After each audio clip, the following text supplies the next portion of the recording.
Senate Committee on Health, Education, Labor, and Pensions will come to order.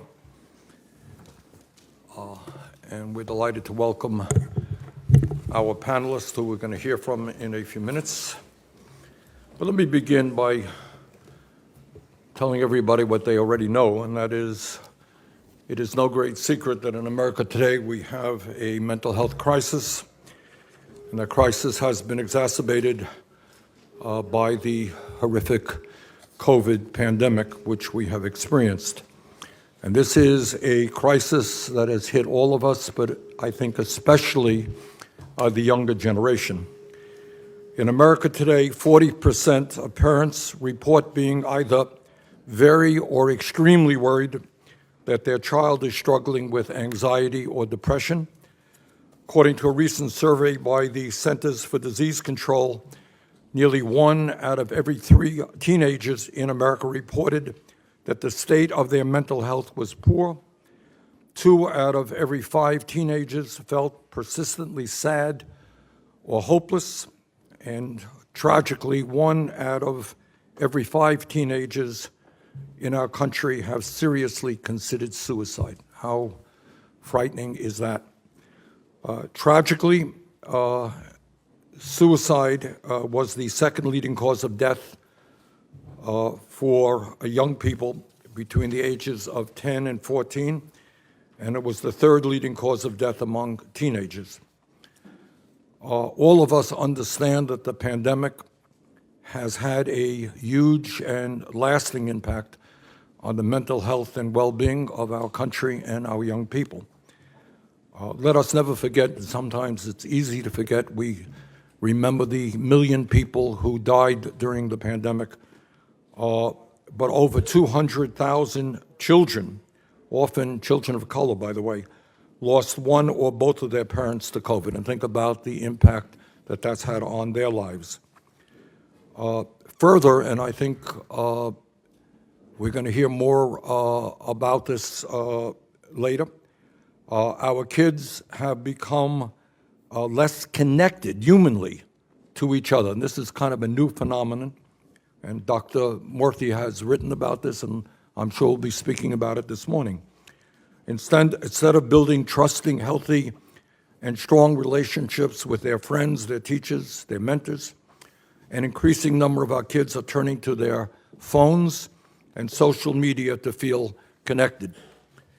And what type of impact does social media have on the mental health of our nation's youth? That's an issue that we have got to really explore at great length as a nation.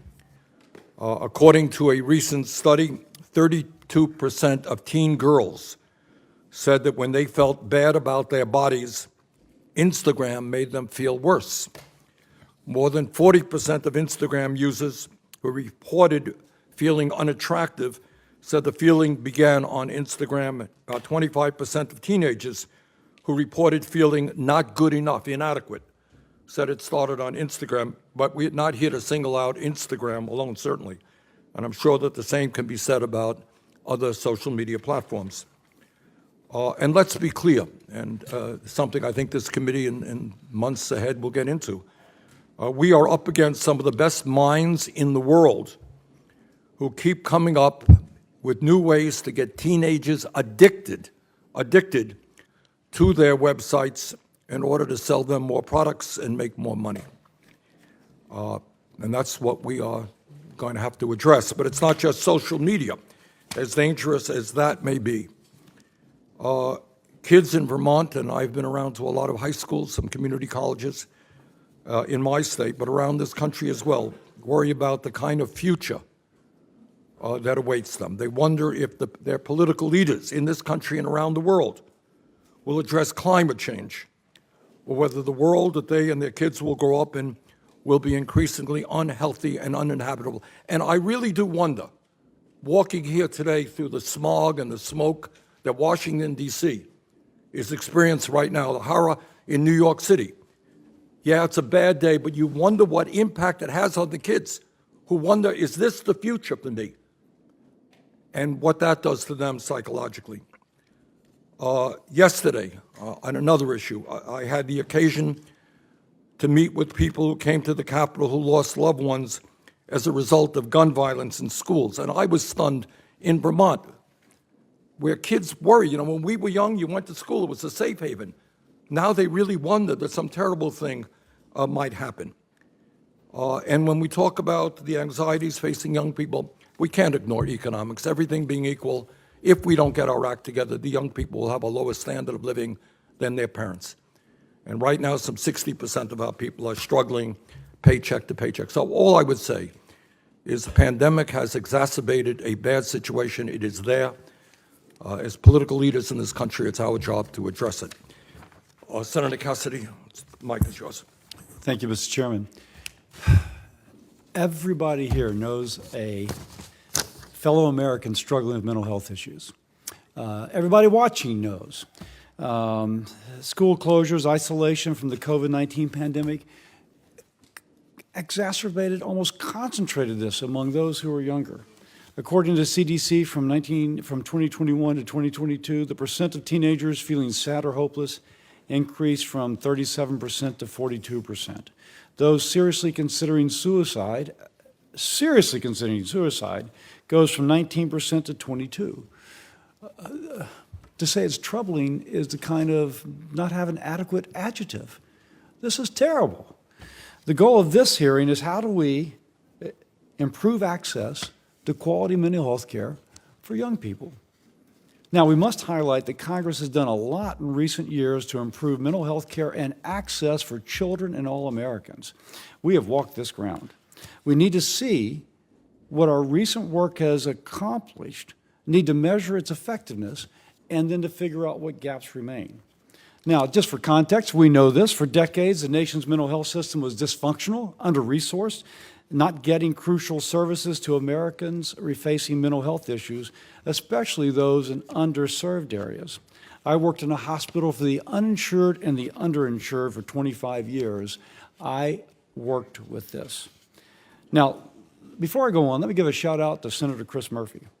He and I in 2015 led the Mental Health Reform Act, an historic bill that overhauled our mental health system to increase access to quality mental health care for all Americans. And I remember Chris at that time saying, Bill, there are some things we agree on, a lot of them, and a few that we disagree. Let's focus on that which we agree and leave the other for another day. And by that, we did something which Lamar Alexander, then the chair of this committee, said he didn't think two freshman senators could do. There's both an insult and a praise in there. But we accomplished it. And Lamar went on to say it was the most profound reform of mental health law in the previous 30 years. He and I were both honored. Now, we teamed up again this past year to reauthorize this and to reform it to better address the needs of Americans. We increased funding for mental health block grants to better serve children at risk for serious mental illness, expanded telemental health care and promoted the integration of mental health providers into primary care, increased mental health workforce programs, focusing on treating children in underserved populations, and I could go on. Now, additionally, and again, I'm going to give a shout out to Murphy once more, in response to the tragedy in Uvalde, Congress passed the Bipartisan Savers Community Act, which invested billions of dollars so that every child and every American had access to mental health care, no matter whether they are in a pediatrician's office, their school, an emergency room, or a community health center. Chris was the lead on that. I had the privilege to work with him, but Congress passed it.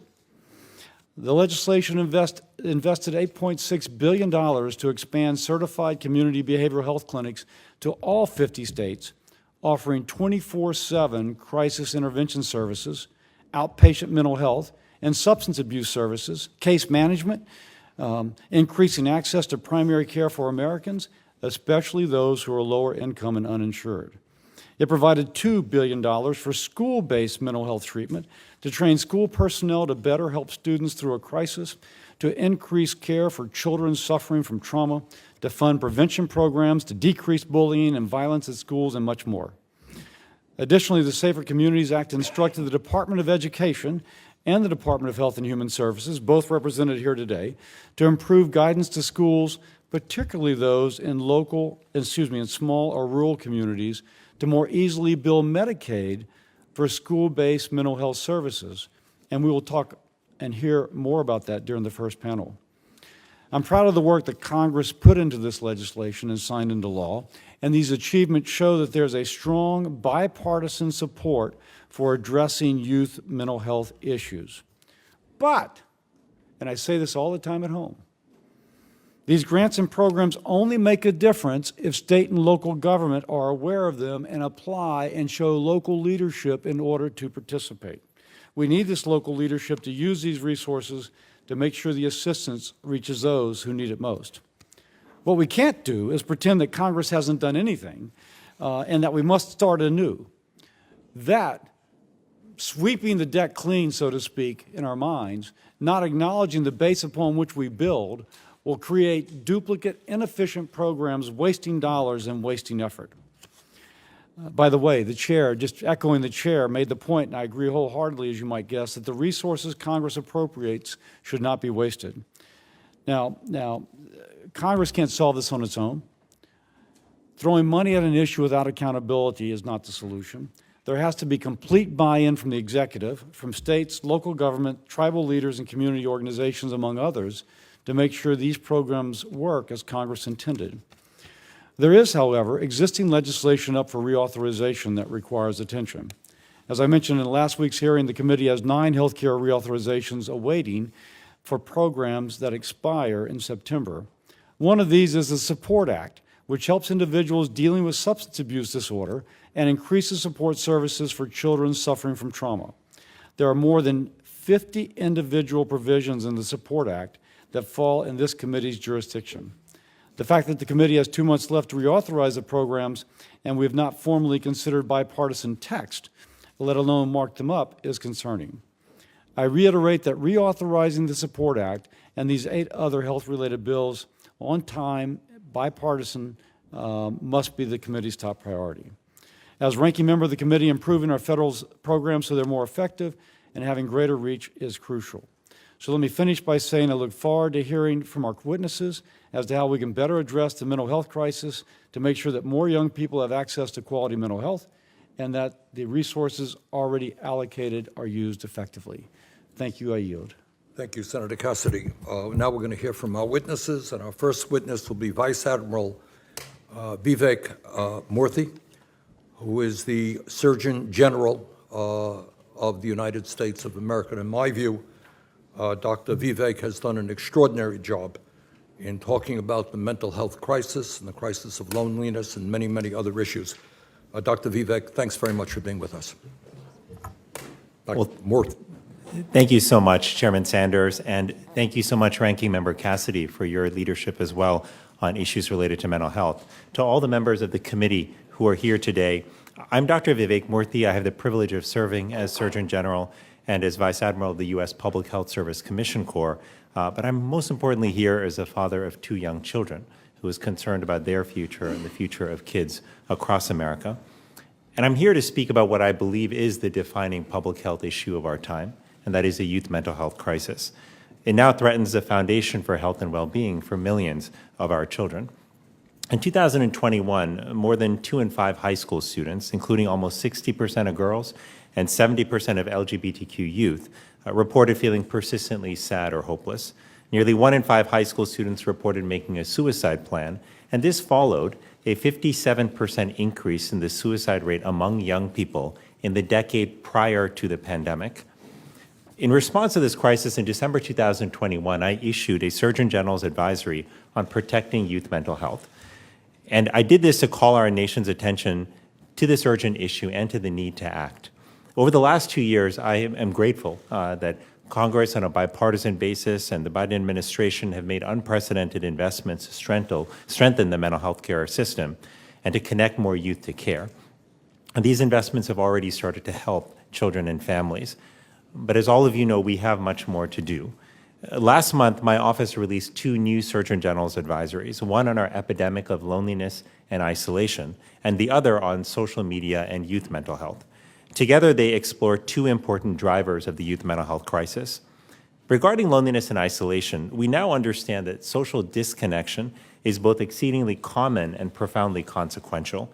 About 1 in 2 adults are reporting measurable levels of loneliness, and social disconnection is associated with an increased risk of not only depression, anxiety, and suicide, but also heart disease, dementia, stroke, and premature death.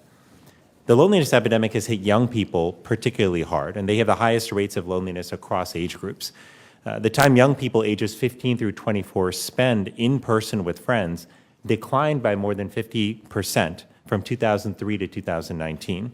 Furthermore, there's been a decline in participation over the last half century in community organizations that have traditionally brought us together, including faith organizations and recreational leagues. Second, though, I'm increasingly concerned about the harmful impact that social media is having on youth mental health. Despite near universal use, there's inadequate evidence to conclude that social media is sufficiently safe for our kids. And while social media may provide some benefits for some children, there's a growing body of research associating social media use with potential harms. This is especially concerning during adolescence, which is a highly sensitive period of brain development for kids when they're particularly susceptible to peer comparison. Now, the data show that youth who spend more than 3 hours a day on social media face double the risk of experiencing symptoms of depression and anxiety. This is deeply worrisome because on average, teenagers are spending 3.5 hours a day on social media. And excessive social media use can also disrupt activities that are essential for healthy development, like physical activity, sleep, and in-person interactions. For example, a third of adolescents are telling us that they stay up until midnight or later on weeknights in front of their screens, and much of that is, in fact, social media use. In addition, too often kids on social media are exposed to extreme, inappropriate, and harmful content. Indeed, nearly half of adolescents are saying that social media now makes them feel worse about their bodies.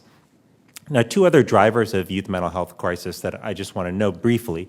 One is trauma, which has become all too common in young people's lives, particularly from violence and abuse and the loss of loved ones to incarceration, addiction, and death. When young people go through such adverse childhood experiences, we know it has a negative impact on their mental and physical health. Additionally, for many young people, their confidence in the future has been undermined by the serious challenges they are set to inherit, from economic inequality and climate change to racism and gun violence. This is what they say to me time and time again when I meet with young people around the country. The bottom line is our kids can't afford to wait longer for us to address the youth mental health crisis. We have to expand our efforts to ensure every child has access to high-quality, affordable, culturally competent mental health care. But we also must tackle the root causes by addressing the potential harms of social media through age-appropriate health and safety standards and data transparency requirements, by investing in school-based programs that equip children with the tools to manage their emotions, adversity, and their mental health, by addressing trauma, particularly violence, and by embarking on a generational effort to rebuild social connection and community in America. Finally, we can all play a role in addressing the ongoing shame and stigma that still surround mental health and prevent young people from asking for help. Now, our obligation finally to act is not just medical, it is moral. It's about fulfilling our most sacred responsibility to care for our children and to secure a better future for them. I thank you for giving this critical issue the attention and the action it deserves, and I look forward to your questions. Let me turn to Senator Cassidy, who will introduce our next witness. It is an honor to introduce Mrs. Catherine Neese, Deputy Assistant Secretary of the Office of Special Education and Rehabilitative Services at the U.S. Department of Education. In her role, Mrs. Neese works to improve the educational and employment outcomes for students with disabilities. Today, she'll discuss the department's broader work to support the mental well-being of all students. Mrs. Neese. Chairman Sanders, Ranking Member Cassidy, and distinguished members of the committee, thank you for the opportunity to share the Department of Education's work on youth mental health and promising interventions. The Youth Risk Behavioral Survey, released this past February by the Centers for Disease Control and Prevention, conveyed alarming findings of the prevalence of mental health or substance use disorder among our nation's youth. The report advances the critical need for schools to expand school-based services and to connect youth and families to community-based sources of care. Simply put, schools are a gateway to needed services that otherwise might be inaccessible to many young people. The report also emphasizes the responsibility of schools to ensure that all learning occurs in safe and supportive environments. The department's work is focused on three top priorities: increasing the skill and knowledge of existing school personnel to support the mental health needs of students, increasing the supply of mental health professionals who can work with students, and increasing funding through the Medicaid program to support school health services, including mental health services. 1 year ago, Congress provided new funding under the Bipartisan Safer Communities Act that significantly bolstered federal, state, and local efforts to address student mental health needs. I'm pleased to provide you with an update of our work to implement this law. Last September, the department awarded $1 billion to state educational agencies to competitively award subgrants to high-need school districts for activities to support safe and healthy students. This Stronger Connections grant program will support school districts to develop, implement, and evaluate comprehensive programs and activities that foster safe, healthy, supportive, and drug-free environments that support student academic achievement. The Bipartisan Safer Communities Act also provided $1 billion over 5 years to be equally divided across 2 programs to increase the supply of school-based mental health service providers. The response to these 2 grants has been enthusiastic. Under the School-Based Mental Health Services Grant, 12 states in the District of Columbia and 229 school districts across 41 states submitted applications. The department was able to fund 9 states, the District of Columbia, and 94 school districts across 31 states. Under the Mental Health Services Professional Demonstration Grant Program, 266 school districts applied, and the department was able to fund 160 grants. To support this $280 million of federal support across 264 grantees that will train 14,000 school-based mental health professionals, the department will fund a mental health personnel technical assistance center later this year. This past January, the department awarded $86 million in grants to local communities through the Promised Neighborhood and the Full Service Community Schools programs.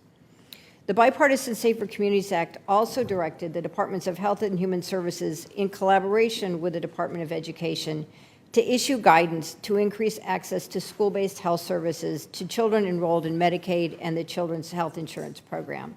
This guidance was released on May 18th of this year. Medicaid and CHIP provide health coverage to more than half of America's children, roughly 41 million children. These programs are administered by state according to federal requirements. Children are eligible based on family income or unique health care needs, such as having a disability or a serious mental illness, or if they are in foster care. Under Medicaid's early periodic screening, diagnostics, and treatment program, eligible children can receive comprehensive primary health, mental health, and behavioral health services. Medicaid-enrolled children who need services in school can fall into 2 categories: eligible children who need general health care services, and students with disabilities who receive services under the Individuals with Disabilities Education Act.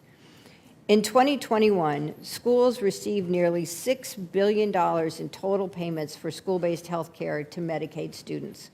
Schools also received about $14 billion in federal IDEA funding. In 2014, the Centers for Medicare and Medicaid Services issued a letter to state Medicaid directors clarifying reimbursable services in a school-based setting. The CMS letter explained that schools can seek payment for all Medicare-covered services provided to all students enrolled in Medicaid, not just for students with disabilities. As of May 2023, 21 states have used this policy to expand their school-based Medicaid programs. Most states use these funds to hire and sustain essential personnel who can deliver or facilitate the delivery of health and mental health services.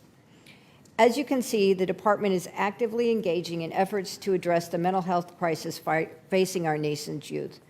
We're committed to ensuring that students' needs are met, that they are ready to learn, and that they have the full access to learning opportunities. Thank you for the opportunity to be here, and I look forward to answering your questions. Mrs. Neese, thank you very much. Let me start off with Dr. Murthy. Senator Cassidy mentioned what is true is that the Congress has taken some action, but I will tell you, as I go around Vermont and talk to teachers and principals, they tell me they need more help. In your judgment, do we have at this moment the kind of mental health infrastructure from psychiatrists to social workers to counselors that this country needs. Well, thank you, Senator. And I do appreciate the significant historic investments that have been made over the last few years. I think they have helped, but we do need more to help build the infrastructure. When we think about care, for example, mental health care, there are several pieces of the infrastructure that still need to be expanded. Number one is the mental health workforce itself. And I'm talking here not only about psychologists and psychiatrists and others in the traditional mental health delivery model, but I'm also thinking about peer support models and others which we know can help kids, and we need to think more broadly about that workforce. Let me ask you this. We've talked a lot about the problems. Talk about some of the solutions. Are there communities or schools in America that are doing something that is effective in addressing the crisis we're talking about?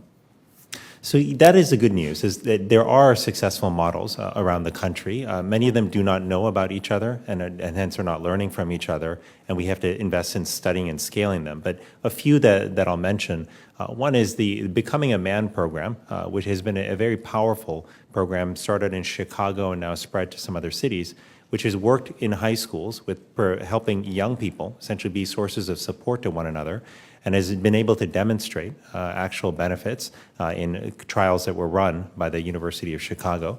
We also know the After School Matters program has been another one which has brought community organizations together to be with kids and provide them mentorship, support, and safe spaces to play and learn after school. That has also demonstrated positive benefits.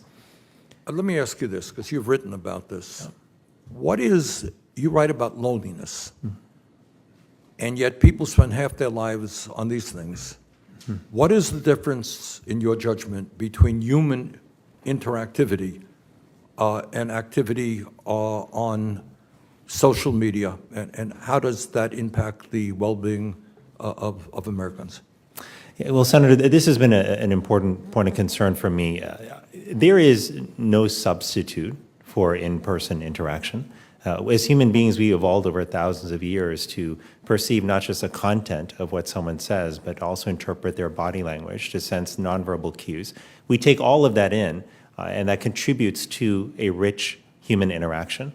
When you strip a lot of that away, you lose richness, you lose quality of connection. That's not to say there's never a place for texting or for online connection, but what I worry about is that the balance has shifted dramatically toward online connection and away from in-person connection, particularly for our kids.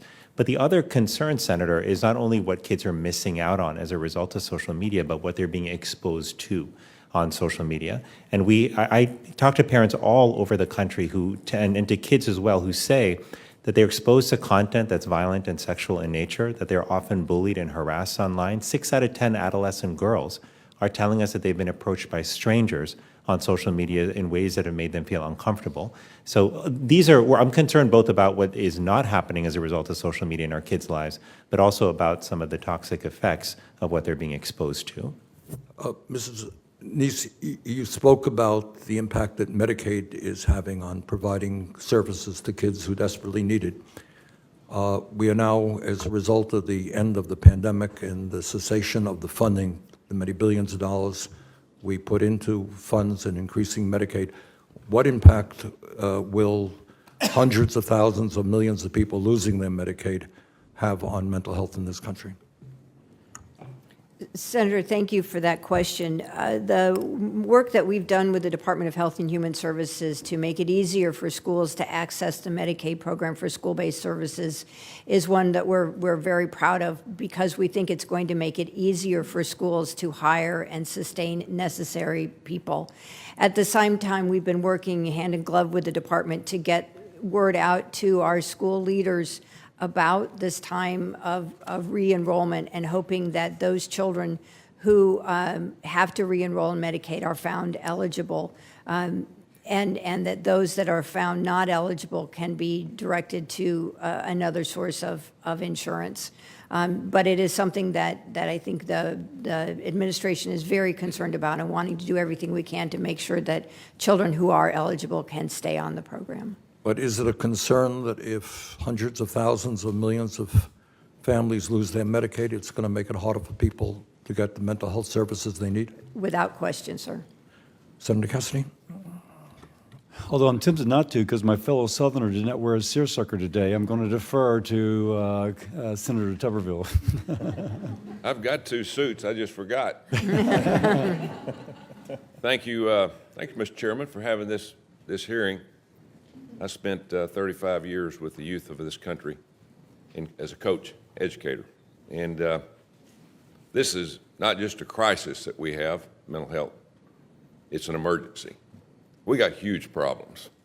This is probably the biggest problem we have in this country. It's getting worse every day. I saw it change in just a short period of time.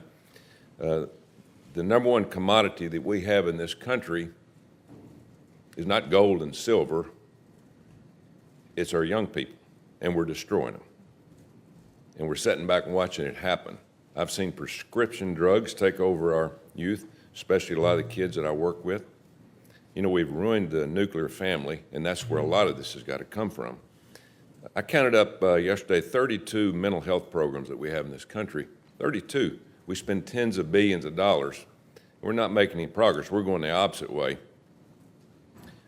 We have all kind of addiction. I talked to a sheriff last week in Montgomery, Alabama, and he said, Coach, I'd never heard the word fentanyl till 2 years ago. Now that's 95% of the drugs that we have in our schools and on our streets. Biggest drug we got is this right here. We all got it. There's not a person in here that doesn't have one of these. I'm guilty like everybody else, and I stay on it, and I think everything on there is true, but it's not. But our young kids think that it is. That's the problem. And we got to get control of that. And a lot of it, that's what we're talking about here today, is loneliness. And we can agree on some of that. We have a program in Alabama that's called HERSHA that our state mental health department is running through our children's hospital. It works to connect interested primary providers with mental health specialists across the state and operates as sort of a command center out of the hospital in Birmingham. Kids experiencing all the issues that they have, they're connected with providers that are close to them, whether it's rural or inner city. Money for this particular program has tripled in the last year in a bipartisan Safer Communities Act. Now, I will tell you this.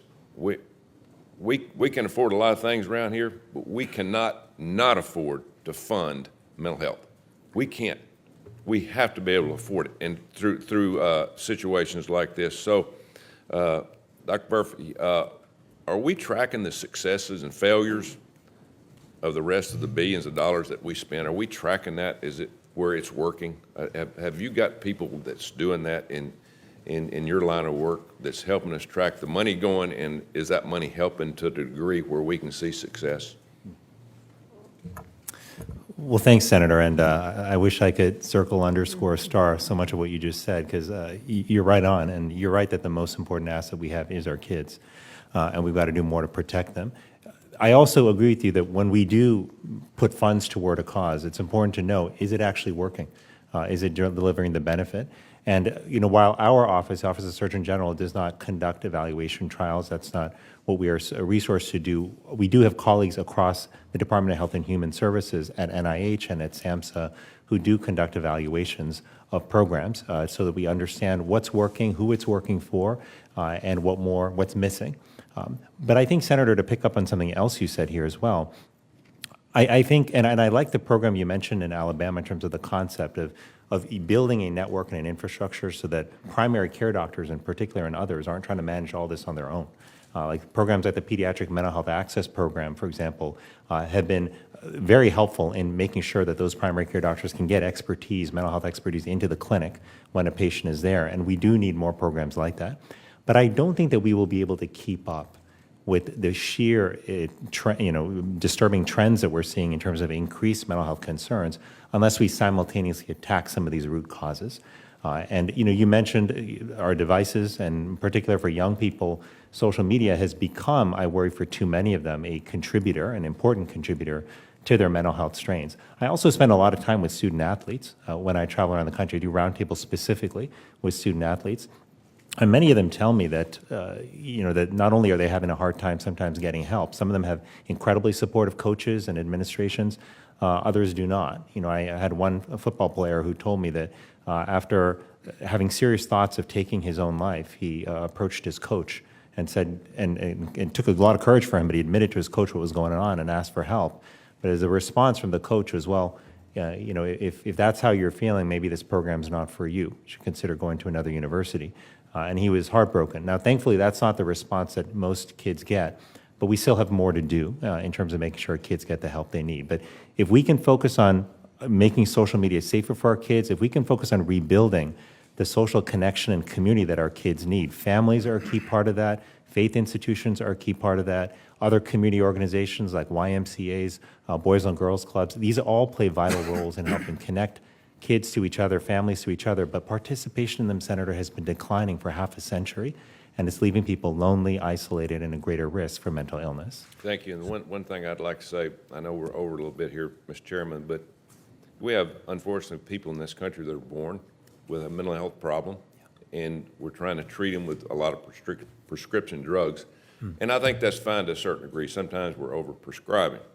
But the problem is we're creating more mental health problems now than we have young people born with mental health problems.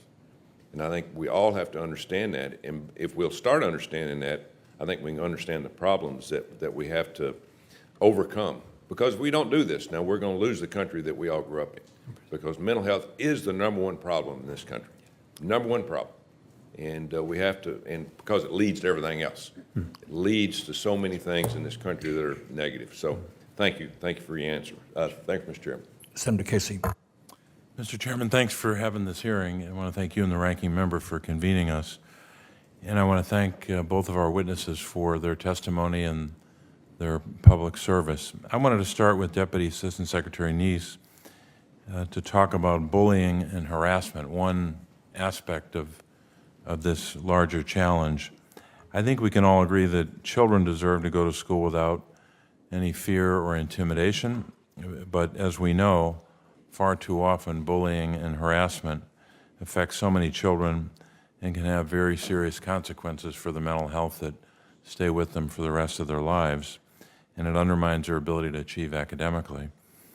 We know that these issues are especially prevalent among students with disabilities, LGBTQ plus students, students of color, and students who are either in high school or elementary school, girls and young women.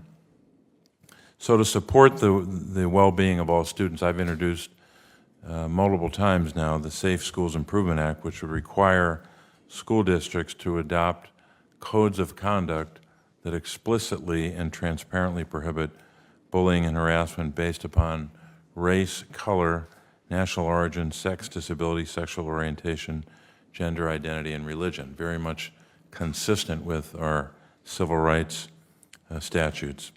The bill would ensure that school districts take proactive action to support the safety and inclusion of all children.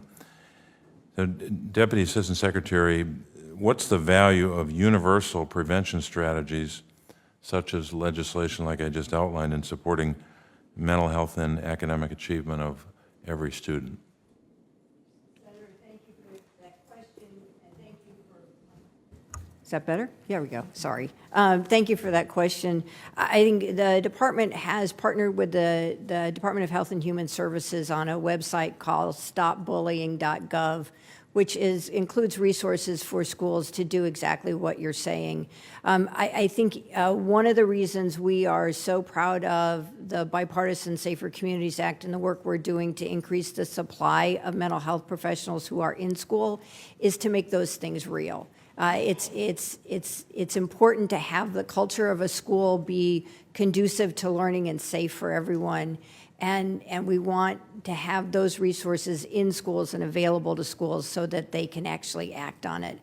So I couldn't agree with you more. The need for us to address the bullying, particularly of vulnerable kids, kids with disabilities, kids who may have uncertainty at home.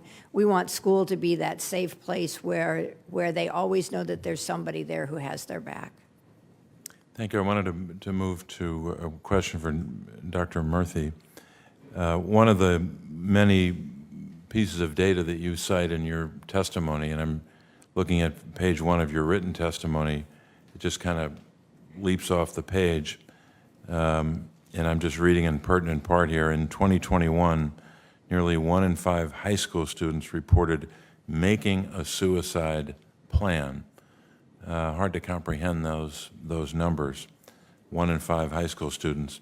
And I wanted to not just focus on those high school years, but what happens afterwards as well. And because if that's the circumstance in high school, we can only imagine what that means down the road.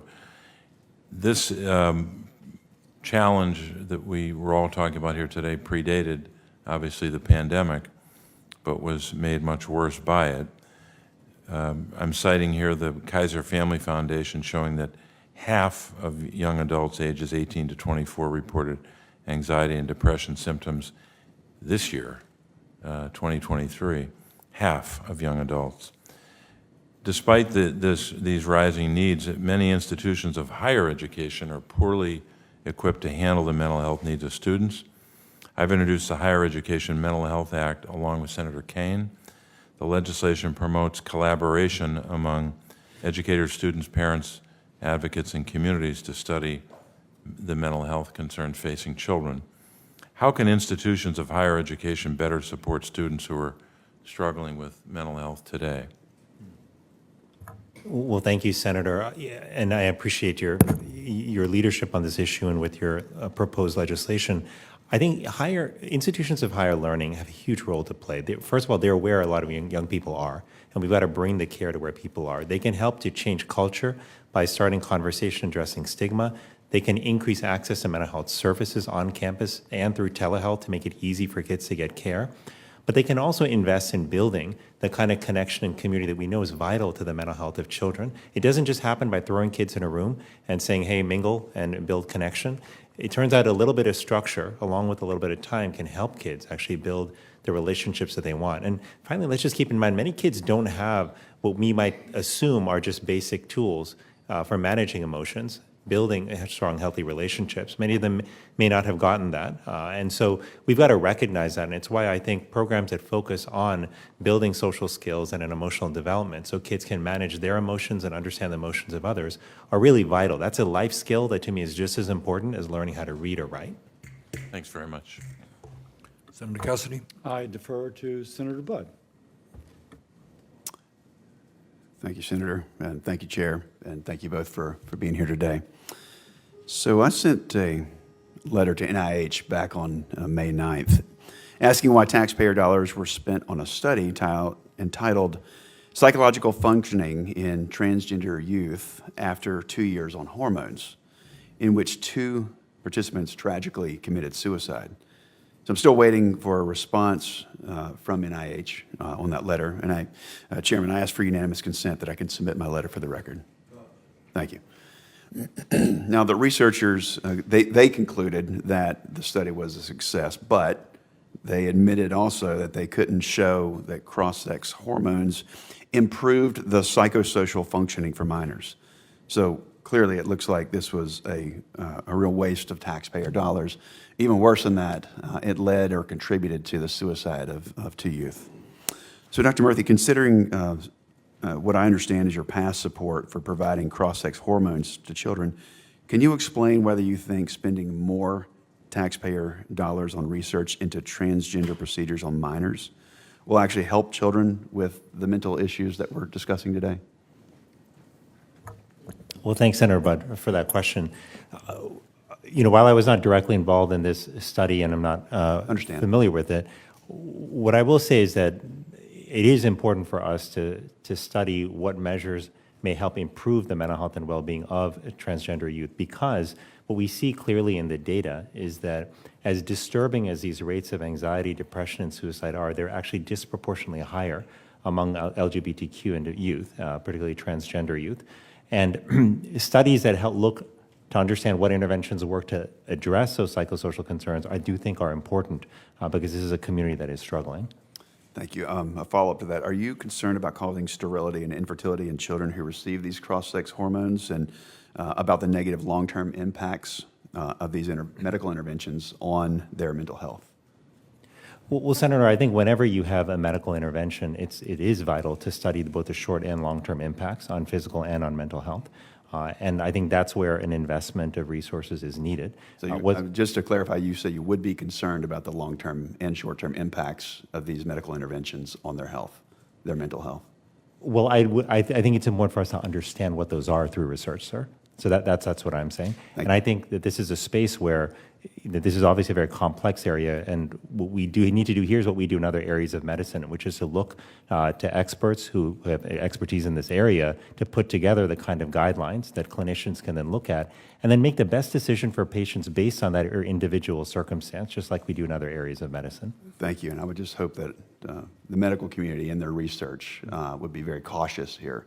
I mean, we've seen an NIH study which contributed to the suicide of 2 individuals, so please be careful, is the message. I want to shift gears just a little bit back to social media. We know that children are being bombarded every day by unhealthy information on social media.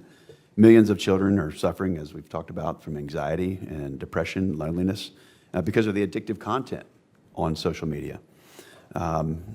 There's an advisory, I think, that you issued on social media and youth mental health, and it discussed the increased use of social media by kids. So to what extent, Dr. Murthy, do you agree that social media is damaging to the mental well-being of children? How do you believe that we should address this?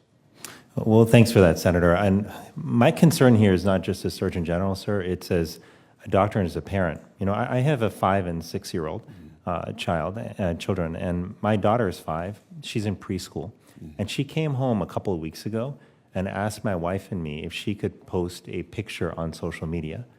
She doesn't even have a social media account. We've never talked to her about social media, yet all of her friends are talking about this.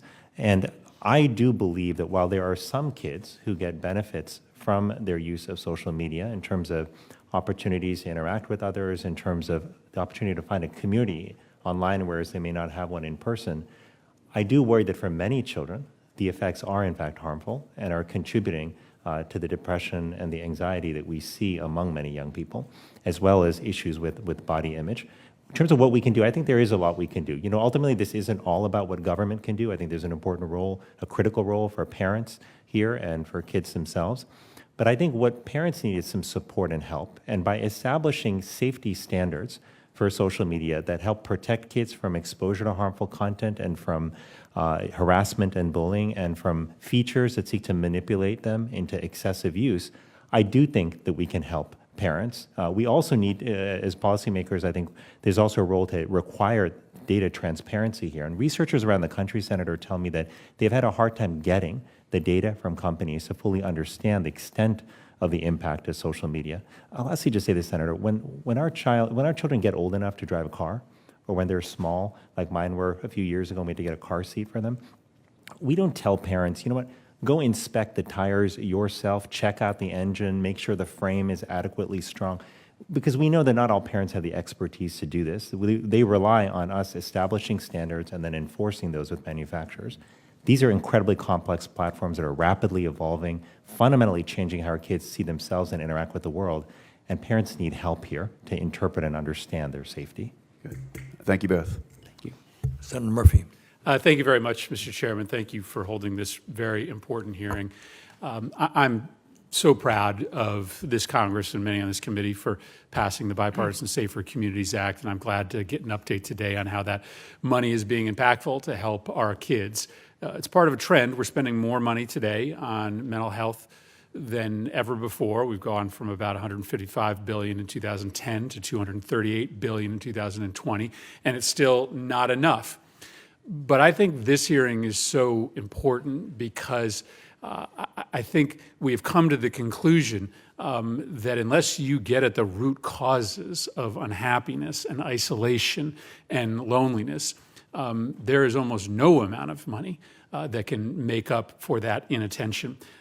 So, Dr. Murthy, I wanted to continue this conversation about social media, in part because I think it's the most immediate public policy concern that this Congress can tackle, and because I think there's easy agreement between Republicans and Democrats, but not because I think it's the whole story. I think, frankly, we probably spend more time than we should talking about this narrow but very important problem that our kids are facing.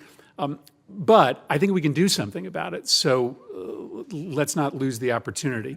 I know the administration hasn't endorsed any specific policy proposals, but just give us your take on which direction we should head. So Senator Schatz and Cotton and Britt and I have a piece of legislation that says you got to do age verification to make sure that you can't get on before you're 13. You can't use algorithm boosting on younger kids, and parents have to have a say. Other legislation says you should have a standard that applies to social media companies so that they're only putting healthy content online. As you look at the sort of cornucopia of policy options that Congress is looking at here, what direction would you point us in to best protect our kids? What are the tactics that the social media companies are using that are most disturbing to you? And I'll just give you, maybe the statistic that is most worrying to me. There's a recent study that shows within 2 minutes of establishing a TikTok account, a teenager can be fed information glorifying suicide. Within 4 minutes of establishing a TikTok account, a teenager can be sent content celebrating eating disorders. That's how quickly really damaging, really dangerous content can get to kids who are in crisis, who are in trouble. And it just compels us in this Congress to do something about it. So give us a little bit of advice. Well, thanks, Senator. And I just want to also appreciate your leadership on the issue of loneliness and isolation. It's been an honor to work together with you on addressing this. And I agree with you that there are multiple drivers of the mental health crisis. Social media is one of them, and I agree it's an important one for us to address. A few things I would say in terms of avenues to focus on, recognizing that social media has been around for almost 2 decades. During that time, there has been a lot of evolution in the platforms, a lot of different ways in which it is affecting our kids' lives. And so there's actually a lot to do here if we truly want to make them safe. I think one certainly is around enforcement concerning age. Many platforms establish 13 as the age at which kids can use social media. By the way, that is not based on health grounds, the age of 13, and although many people think it is. But 40% of kids 8 through 12 are on social media. So whatever rules the platforms have in place are very poorly enforced. I think the second area is we need to protect the privacy, data privacy of kids. Kids, at this point, do not have sufficient control over their data, neither do their parents. This data is often used into direct ads to them and other content as driven by the algorithms. We need to give kids and parents control over that data. The third is actually around data transparency. Companies are not fully disclosing the data they have about the health impacts of their platforms to our kids, to parents, to researchers, and to the public at large. This is what researchers tell us all the time. And without that transparency, we don't even know the full extent of the problem and which kids are most affected, and so it's hard to target interventions. But finally, I would say when it comes to safety standards, this is a place where I do think we can build models off of other products where we've established safety standards, whether it's for cars, car seats, medication, baby formula, whatever you want to consider as a parallel. But the bottom line is we need to have standards that push companies to assure us and to be able to demonstrate through data that they're not exposing our kids to harmful content, that they are not, in fact, allowing kids to be bullied and harassed online, particularly by strangers, and also that they're not promoting the use of features that lead to excessive use. We know that kids are at a vulnerable stage here of development, and they're particularly susceptible to some of these features. We can't have companies taking advantage of those. So these are some areas that I think are essential for us. And I think I would be happy to work with you and other members of this committee as you develop legislation around this, because I think this can't come soon enough. I appreciate our partnership. I appreciate your guidance to this committee. The only thing we cannot afford to do is to stand pat. There's a consensus here that we can find with your help. Thank you very much, Mr. Chairman. Thank you, Senator Cassidy. I defer to the senatorially splendid Dr. Marshall. Well, thank you, Senator Cassidy, and thank you, Chairman Sanders. We have to stop the hemorrhaging. We have to stop the hemorrhaging. When a patient comes to the emergency room and they're bleeding out, we don't start pumping blood into them. The first thing we have to do is stop the bleeding. Most of our solutions today seem to be pumping more blood into people. We got to go back and start over. You know, the greatest healthcare mistake the NIH and CDC ever did was locking our youth out of schools, and that launched this mental health epidemic that we have. You know, irrefutable damage to our children's mental health, and I hope the CDC will own that someday. And instead of our children talking to their friends, their colleagues, their teachers, their coaches, they talk to social media. That became their best friend. So how do we stop that hemorrhaging? I think we have to go back and think about, I look at social media today as worse than pornography. My young sons were exposed to pornography when they were very young because of social media. And I think the additive pressures coming from social media today are worse than pornography. And just like we had to set parameters around pornography, we need to do the same thing with social media. I wish we didn't have to. I think we need to start over on what the solutions are. Dr. Murthy, would you support some type of an electronic Surgeon General's warning on a statement on mental health and the impact of social media? Well, thank you, Senator Marshall, and it's good to be here with a fellow clinician as well. I know you've seen this from different angles. I do worry about social media as you do, and what I've tried to actually do in the advisory we just issued 2 weeks ago was to put in writing, clear as day, what our concern was about social media, and to issue that warning to the American public. I don't think it's the last thing, though, that we need to do. I think it's a start. So much like when I was growing up, we put a Surgeon General's warning on tobacco, and it had an impact. I think when we put a Surgeon General's warning on alcohol for pregnant women, it has an impact. Are you willing to use your bully pulpit and say we need a Surgeon General's warning on what is the biggest threat to our youth right now when it comes to their health? This is the #1 threat to our children's health right now. It's not cancer. It's not osteoporosis. It's not a whole lot of things. This is the #1 threat. Are you willing to use your pulpit and put your reputation on the line and say, we need a Surgeon General's warning on social media for youth? Well, Senator, I do think it would be appropriate to have a warning on social media to warn parents and kids. And if Congress is willing to provide the legislative or regulatory authority to put that label on, then I'd certainly be willing to partner. Does it take legislation for you to put that label on? I don't know the answer to that. Yeah, it takes either legislative or regulatory authority to do that. Okay. Another issue I want to talk about is fentanyl or drug cartels, that they're selling fake Adderall that's, of course, laced with fentanyl. You're well aware of this. And they're using social media.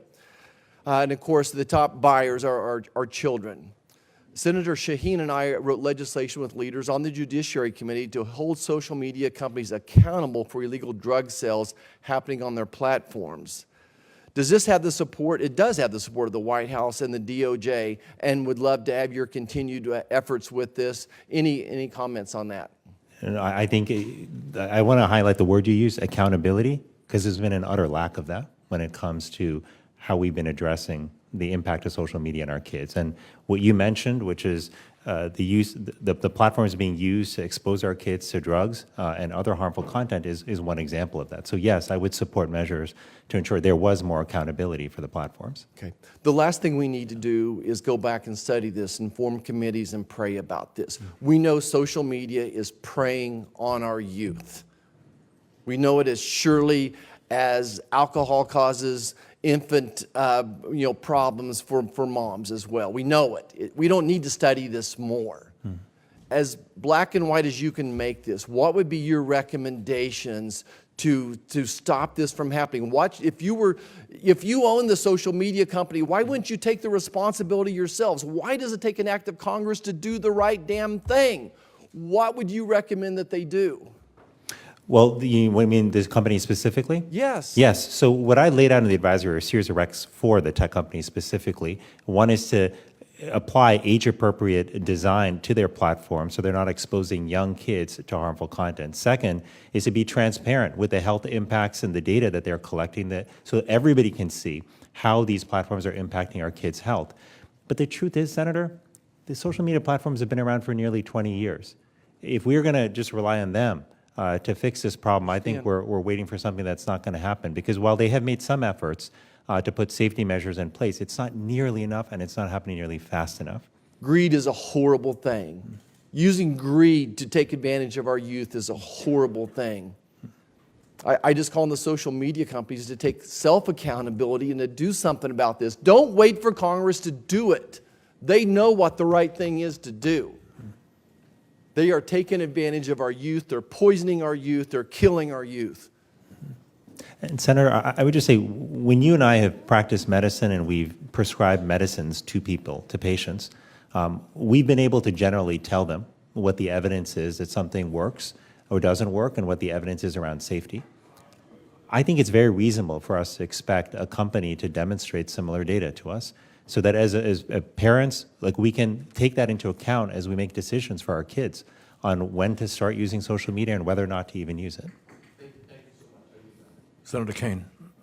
Thank you, Mr. Chair, and to our witnesses. What an important hearing, and my colleagues have asked a lot of good questions that I was thinking about asking, but I decided I'd like to just take my time to speak to any young person that's watching this hearing here in the room or watching it live or maybe watching it streamed. Young people feeling depressed about the future of the world, feeling hopeless, has many causes, but to some degree, you probably feel that way because you think adults have let you down. Climate change, gun violence, a couple people were killed in my hometown at a high school graduation the other day. Both my kids graduated from that building. My wife and I both spoken in that building. That's where we do all the graduations in Richmond. So I think young people's part of this sense of hopelessness is this feeling that adults have let us down, whether it's on climate or guns or political polarization or kids getting kicked around by adults for political purposes if they're marginalized.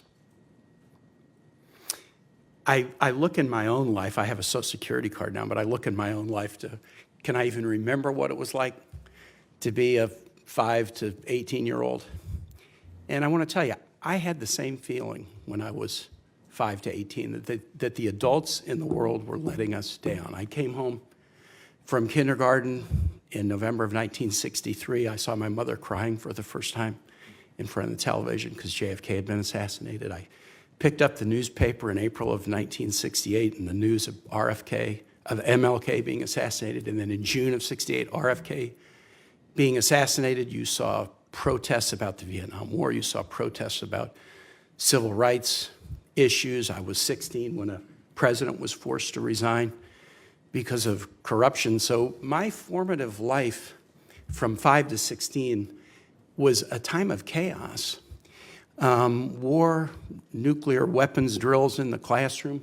It was a time of chaos, and there was a palpable feeling that I had and that a lot of my friends had that the adults in the world were letting us down. And that was a creator of confusion and anxiety and even depression. We weren't so open about talking about mental health and mental health stresses then, but I could just remember that feeling. But what I want to say to young people watching, and Dr. Murthy, your focus on loneliness and isolation really gets at something really important. Young people have the power. Young people have the power to change the reality if you link arms and band together and to reduce some of the things that might make you feel hopeless or depressed right now. Because in all of that confusion, I saw young people a little older than me. I wasn't in the age, but I saw young people protesting against the war and helping lead to its end.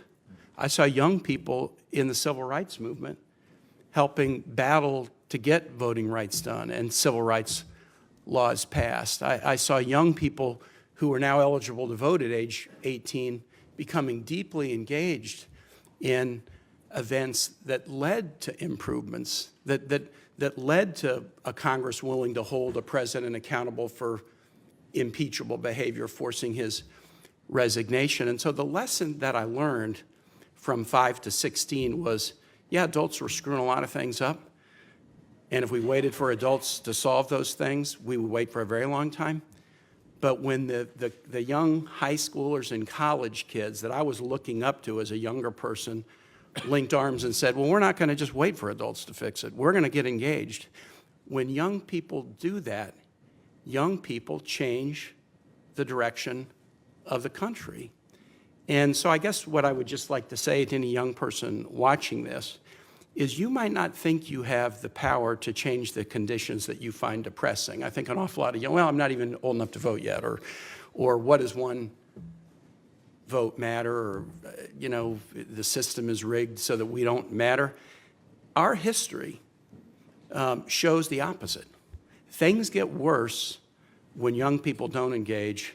Things get better when young people do engage. And not only do they get better in society, but the therapeutic value of linking arms with colleagues to battle for improvements in climate or reductions in gun violence, that very act of forming community among young people has a positive impact not only on society, but on one's sense of well-being.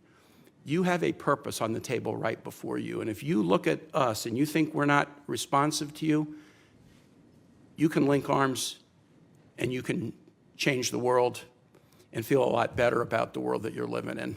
So with that, Mr. Chair, I yield back. Thank you, Senator Kane. Senator Cassidy.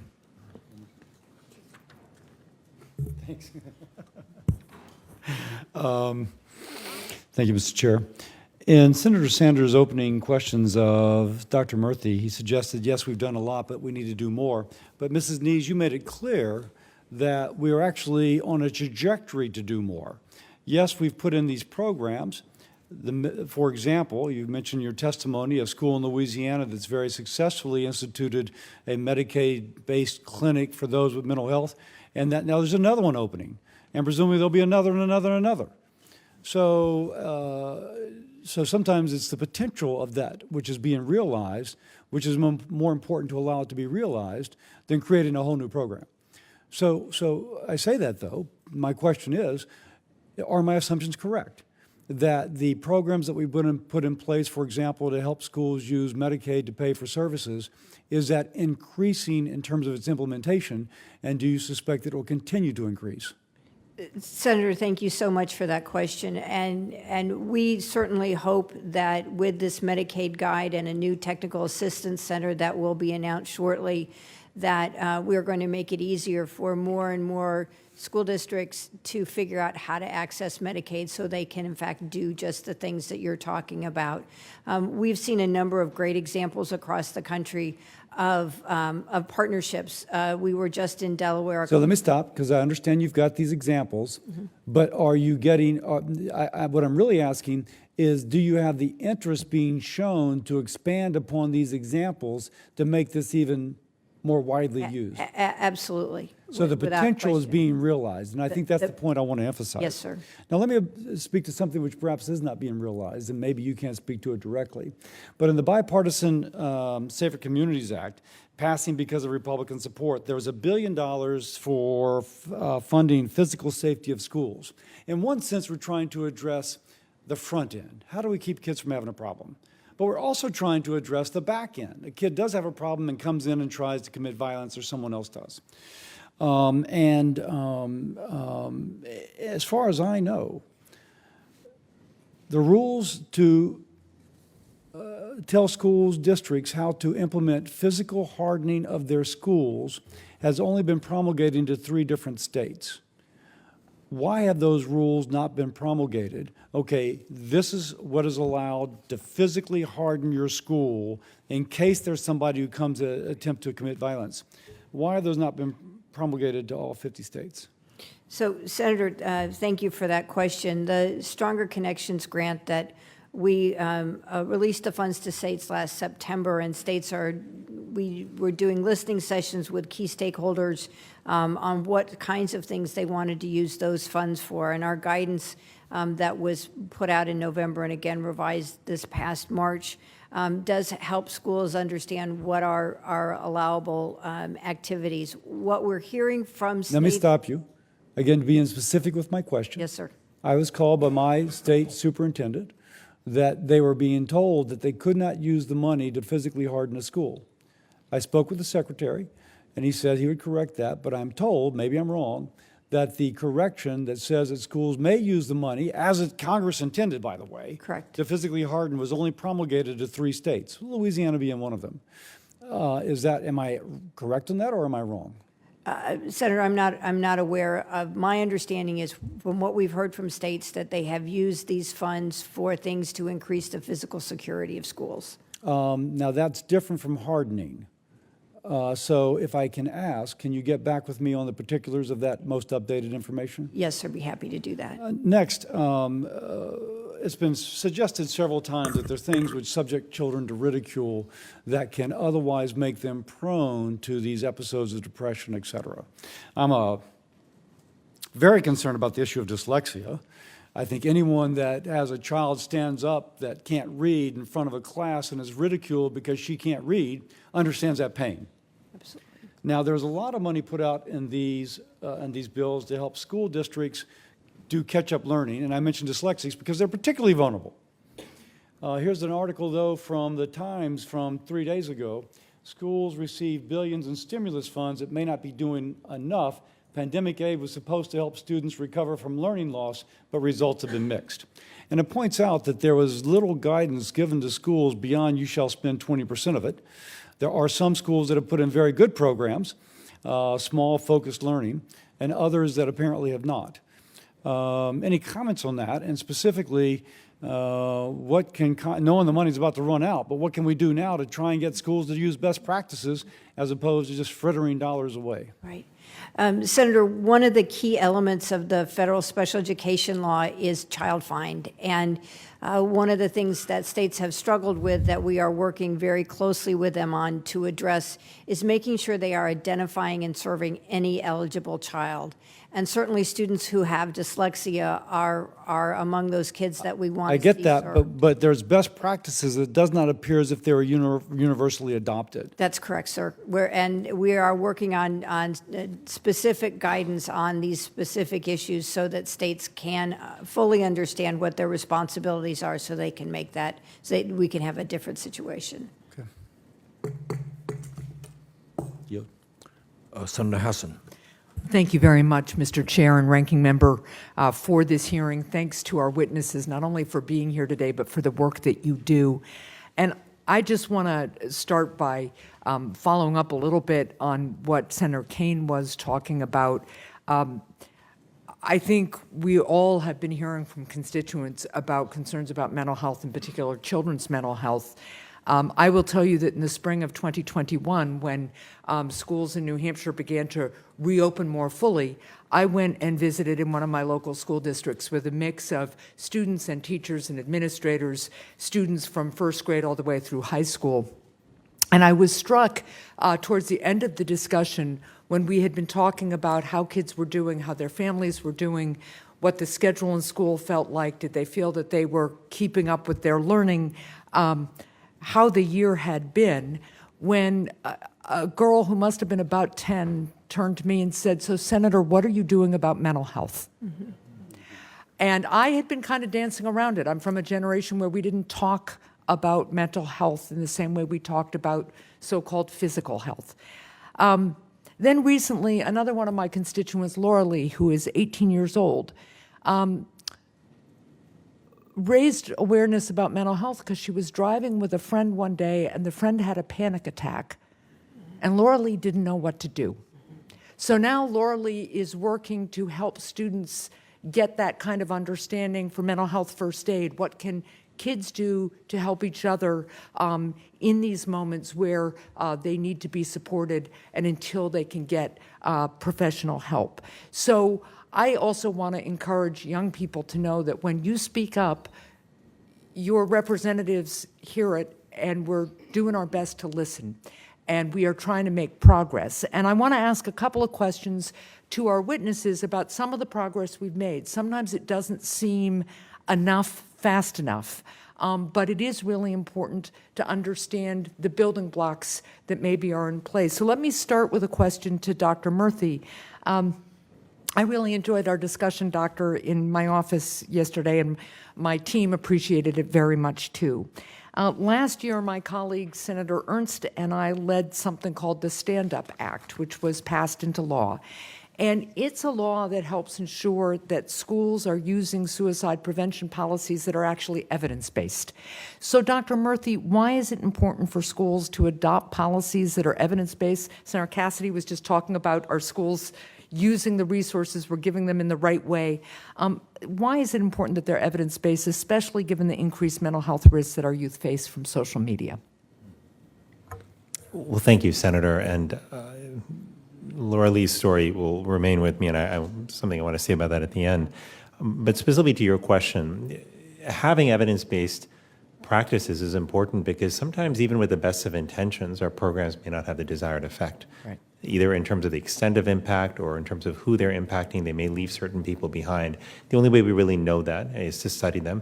The other piece is that sometimes when we study programs well, we realize that there may be unintended consequences of those programs. They may help in some areas, actually harm in others. Right. And that's the whole point of studying these programs and then making sure that people know what the evidence tells us so that the program, when they do finally invest resources, time, and effort, they can do it in programs that we have greater confidence will actually help. Yeah, good. So let me then ask a question to you, Ms. Nees. This is another example coming out of New Hampshire. Our University of New Hampshire and Manchester School District, which is our biggest school district in New Hampshire, they're leveraging funds from the Bipartisan Safer Communities Act to train and place 80 graduate students studying social work in high school, in high needs schools, high schools and elementary and middle schools. These graduate students will benefit from a year-long internship with on-the-job training while public school students receive needed services.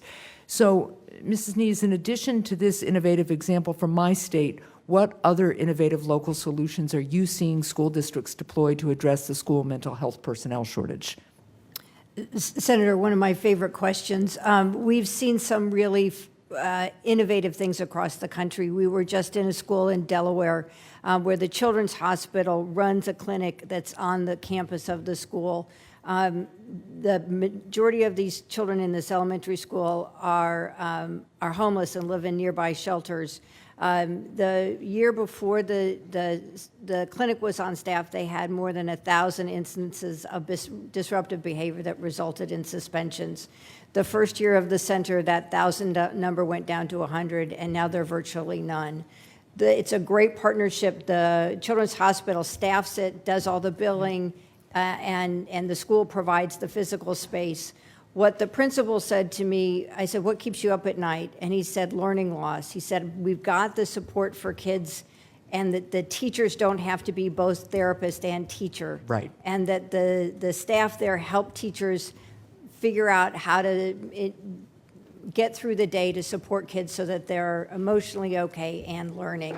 And I think that's one of the greatest things that we're seeing is that partnership between educators and mental health providers on behalf of children where children are. Well, thank you very much. Thank you, Mr. Chair, for your indulgence. I have some other questions, too, including the importance of providing services in summer programs and summer camps, which is something I think I'll follow up with our witnesses on. And lastly, again, to the young people watching, this hearing probably wouldn't be happening if young people hadn't been speaking up. So thank you all very much for that.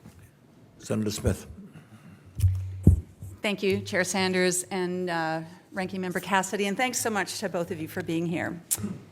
So when I was a sophomore in college, I was really struggling.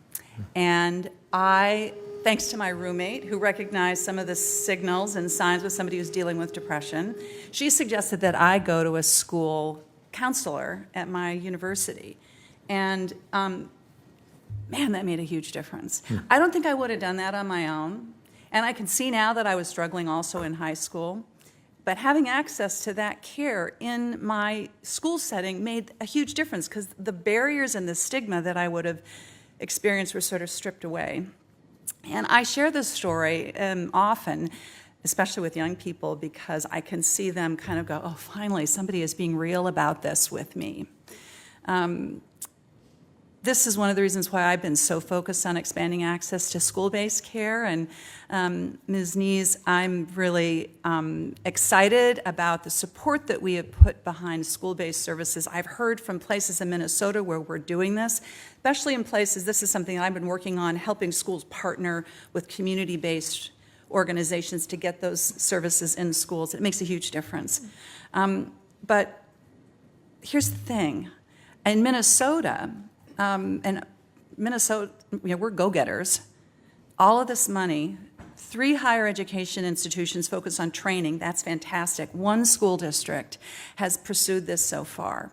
So can you talk to us just a little bit about, because I have this feeling that we're sort of constantly putting grant opportunities in front of school districts. Some of them, especially rural districts, just do not have the capacity to even know about these opportunities, let alone act on them. Could you talk a little bit about that issue and how we are putting resources out there that is actually not that accessible to a lot of schools? Absolutely, and thank you very much for that question. And we hear that all the time about capacity, especially small districts not able to write for these opportunities. It's one of the many motivators to our Medicaid work, Right. where we're really trying hard to make it possible for people that are in schools to work with their Medicaid agencies, so that we know we've got lots of kids. Half the kids in our public schools are eligible for Medicaid. If we can help schools figure out how to recoup some of those payments, they can sustain things. They don't have to write a grant. And again, we know that with the 21 states that have access to free care rule, that's resulting in almost $6 billion of revenue to schools for services they want to provide. And that's, to me, how do we need the more people, and the people, we need to train more people, and that's something that you can do with grants. But I want this to be sustainable. They need sustainable for the long funding. term. Yes, exactly. And for small school districts to not be left out of that's really what we hope the TA Center and the guidance and our efforts to shine a light on this opportunity, that we can have more of that happen. And let me just ask for clarification. How many states did you say are participating in this right now? 21. 21. So only less than half of the states are participating. And that is a decision essentially of the governor and the legislature. Correct. So this is another problem we have, Mr. Chair, is that in some places there's opportunity, in some places they're not, based on the calculations that state leaders have. Vice Admiral Murphy, I'm used to calling you Vivek, so. Call me Vivek. You and I have had some really terrific conversations. I'm so grateful for your leadership on issues of social isolation, both for our elders as well as for young people. Now, I've had people say to me, Tina, like, you can't legislate away loneliness. But you've done research that really shows how we can think about this as a social determinant of people's health, and that can make a huge difference. Could you just speak briefly to that? Because I think it's really important. Absolutely. And I think I agree that you can't legislate away loneliness, but I don't think that that's the solution here. Right. I think there are steps government can take to help support community organizations, to invest in research, to understand more deeply the drivers and solutions to loneliness. But we also need community organizations, families, individuals, to recognize that this is an important priority for all of us. I worry that we have become a lonely and disconnected nation, and that has massive consequences for our mental health, for our physical health, for economic prosperity, for our ability to pull together in the face of adversity, whether that's a pandemic or another hardship. And for all of those reasons, I believe that addressing loneliness is a strategic and critical priority for our country. It's something I think we can do, and the people who give me most faith that we can do that are young people, because when I talk to them around the country, they are not waiting for others to step in. They are building programs at their schools to help connect one another. They're reaching out to support each other. They're talking more openly about mental health and issues like loneliness than any prior generation, and I think their leadership is going to be vital in us addressing this challenge. Thank you. Thank you so much, Mr. Chair. Thank you. Senator Murkowski. Thank you, Mr. Chairman, and thank you for the hearing this morning.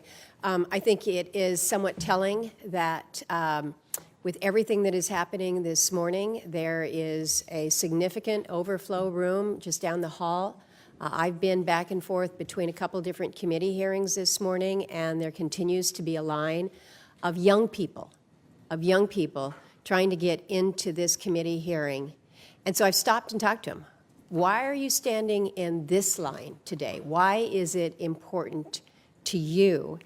And one of the young men said, it's personally important to me. I'm curious to know apparently as a young immigrant, the intersection, the services that are available for those from other areas. Another one indicated that she was interested in education, but she wanted to understand more how people who had adverse incidents in their lives as young kids, as she had, what more support could be provided in schools. Young people are paying attention to this as an issue. They're paying attention to what we as legislators do. And I've listened to some of my colleagues, and yeah, we can't legislate loneliness going away. It's hard enough how do you legislate against bullying? How do we do the reach out? I appreciated your comments to Senator Tupperville when he mentioned that as a coach, he interacted directly with these young people, and your comment that you sat down at roundtables with students, particularly student athletes. What more are we doing to ask young people what the solutions are? We had a hearing in this in the Help Committee last year on youth mental health. We invited an extraordinary young Alaskan by the name of Claire Rainier. I think Claire at the time was 19. She gave testimony and presented the youth perspective and what she had done as one individual that had gone through real crisis, what she had done within her school community to engage more.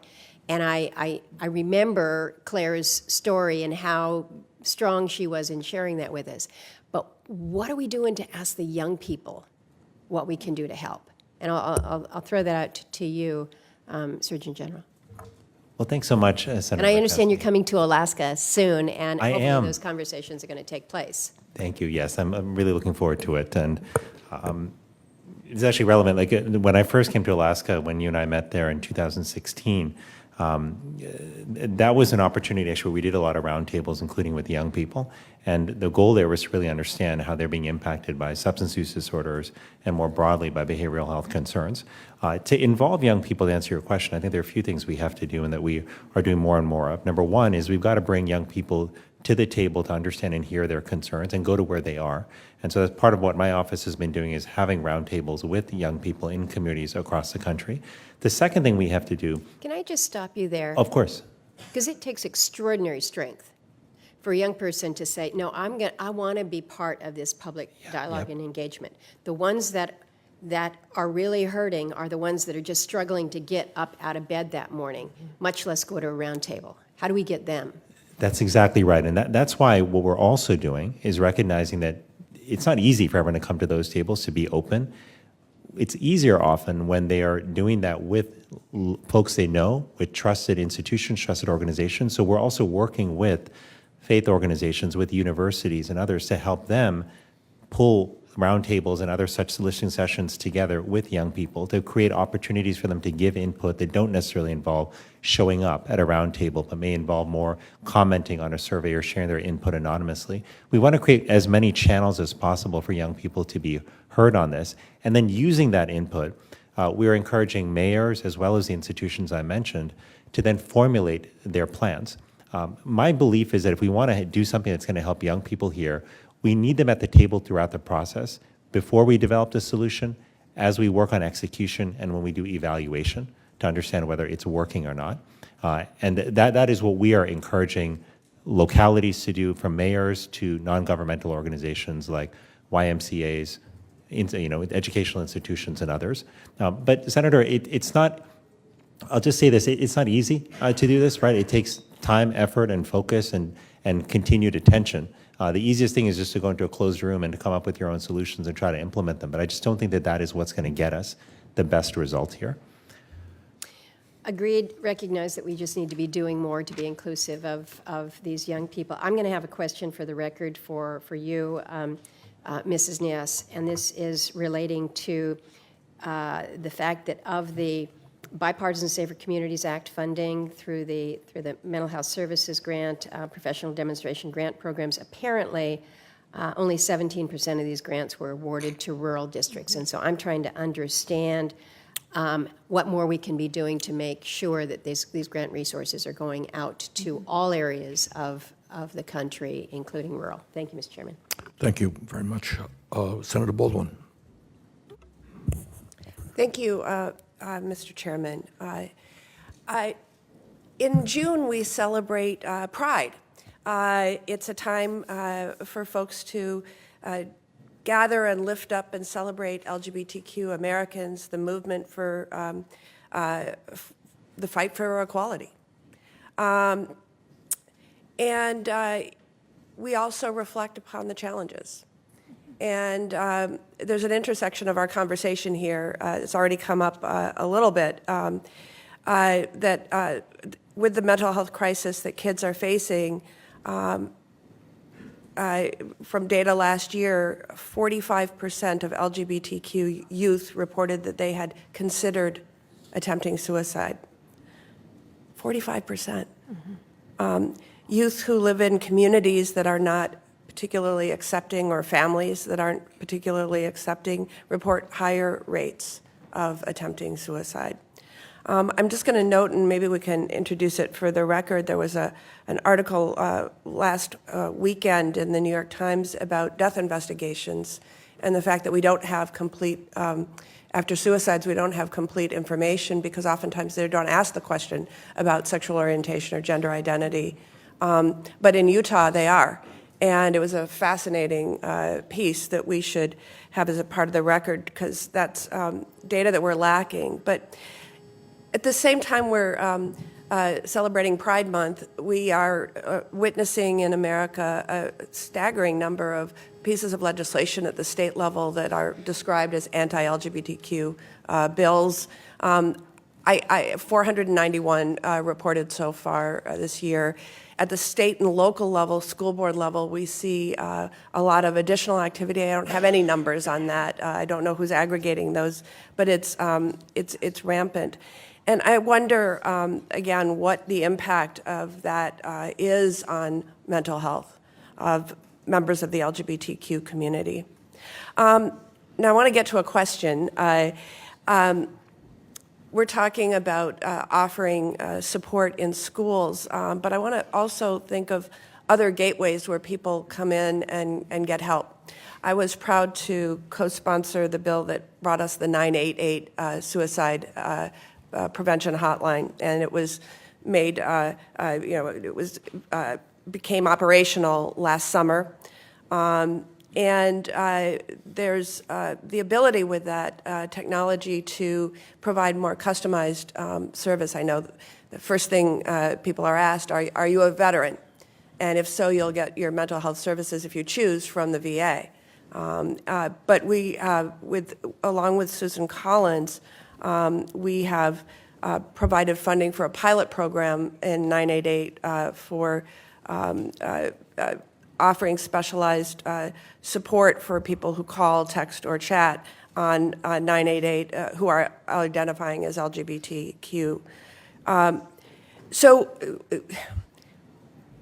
how do we use, we have school-based mental health in some cases, but how do we use a gateway like 988 to provide better support for, in particular, our LGBTQ population?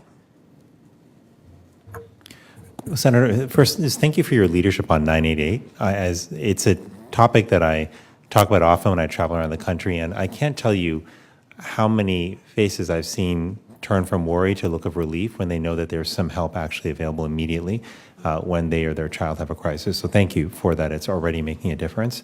I do want to say specifically with LGBTQ youth, I agree with you that we need to look for more ways to ensure that they know help is available for them. I think schools are a natural place. I think 988 is a place where early on, if we can signal to young people that this is a place where you can get assistance, where people will understand your unique circumstance and your background, I do think that that is essential. I also think that, and I say this just, as a doctor and as a father, I believe that every child deserves to know they matter, regardless of what their background is. The reason my parents came to America many years ago was because they wanted my sister and me to grow up in a country where we knew that just because we had a different color of our skin or our name sounded funny or our background was different, it didn't mean that we mattered any less than any other child. And that's a value we aspire to as a country. You know, we may not always have gotten there, but I think that's a place where we need to do more when it comes to making LGBTQ youth feel that they do matter, that they are valued. And too many of them tell me often that they don't feel that way. They often feel left out or bullied or attacked. And finally, I would just urge leaders, whether they're elected leaders, whether they are leaders in the community, to include LGBTQ youth at the table when they're listening to what communities have to say, and just specifically reach out to them to understand their perspective and their life experience. I've just learned as a doctor over the years who's had the privilege of sitting with patients and who have very different backgrounds and listening and learning to them, that there is nothing that replaces face-to-face contact with people, listening to someone's story, and it shifts how we think about issues. And I think that could not be more important now because too many of our LGBTQ youth are struggling, and you see it in the suicide rates. And to me, that is a 5-alarm fire that we're dealing with. Yes, thank you. Mr. Chairman, I have several questions for the record since I've run out of time, but I thank our witnesses. Well, thank you very much, Senator Baldwin. And let me thank the panelists for, I think, is an extraordinarily interesting hearing on this subject that I think everybody here recognizes is of enormous consequence to this country. And I just want to take a few seconds to make this point. I think we're all proud of the accomplishments that we have made, and we want to tout them. But there's another reality, and I want you to tell me what I'm missing here, if I am missing anything. If 85 million Americans are uninsured or underinsured, and if we have a scarcity of mental health providers in this country, am I missing something in suggesting that for tens of millions of people, I know people call my office, I'm sure they call other offices, my husband's in desperate shape. I can't find the help. We can't afford the help. And on top of that, correct me if I'm wrong, but I think as a result of the ending of the public health emergency, some 17 million people are going to be dropped from the Medicaid rolls. Is that correct, Mrs. Nice, is that correct? I'm not, I know that it's a large number, sir. I'm not exactly So the sure. point is, yes, we want to take pride in what we've accomplished, but let's not kid ourselves. We have got to move dramatically if we are serious about protecting the mental health and helping people in this country. There's a lot of work that has to be done. With that, I will take 30 seconds. okay, yeah, Senator Cassidy. Well, let me just, with that, all right, give it mic to Senator Cassidy. A lot of great things said today. On my closing 30 seconds, I want to emphasize 3 things. Senator Kane speaking about how young people can be the drivers of change. Senator Murkowski speaking about how folks are lined up and they're all young. Looking at the audience here, you're young, and I suspect those watching on TV are young.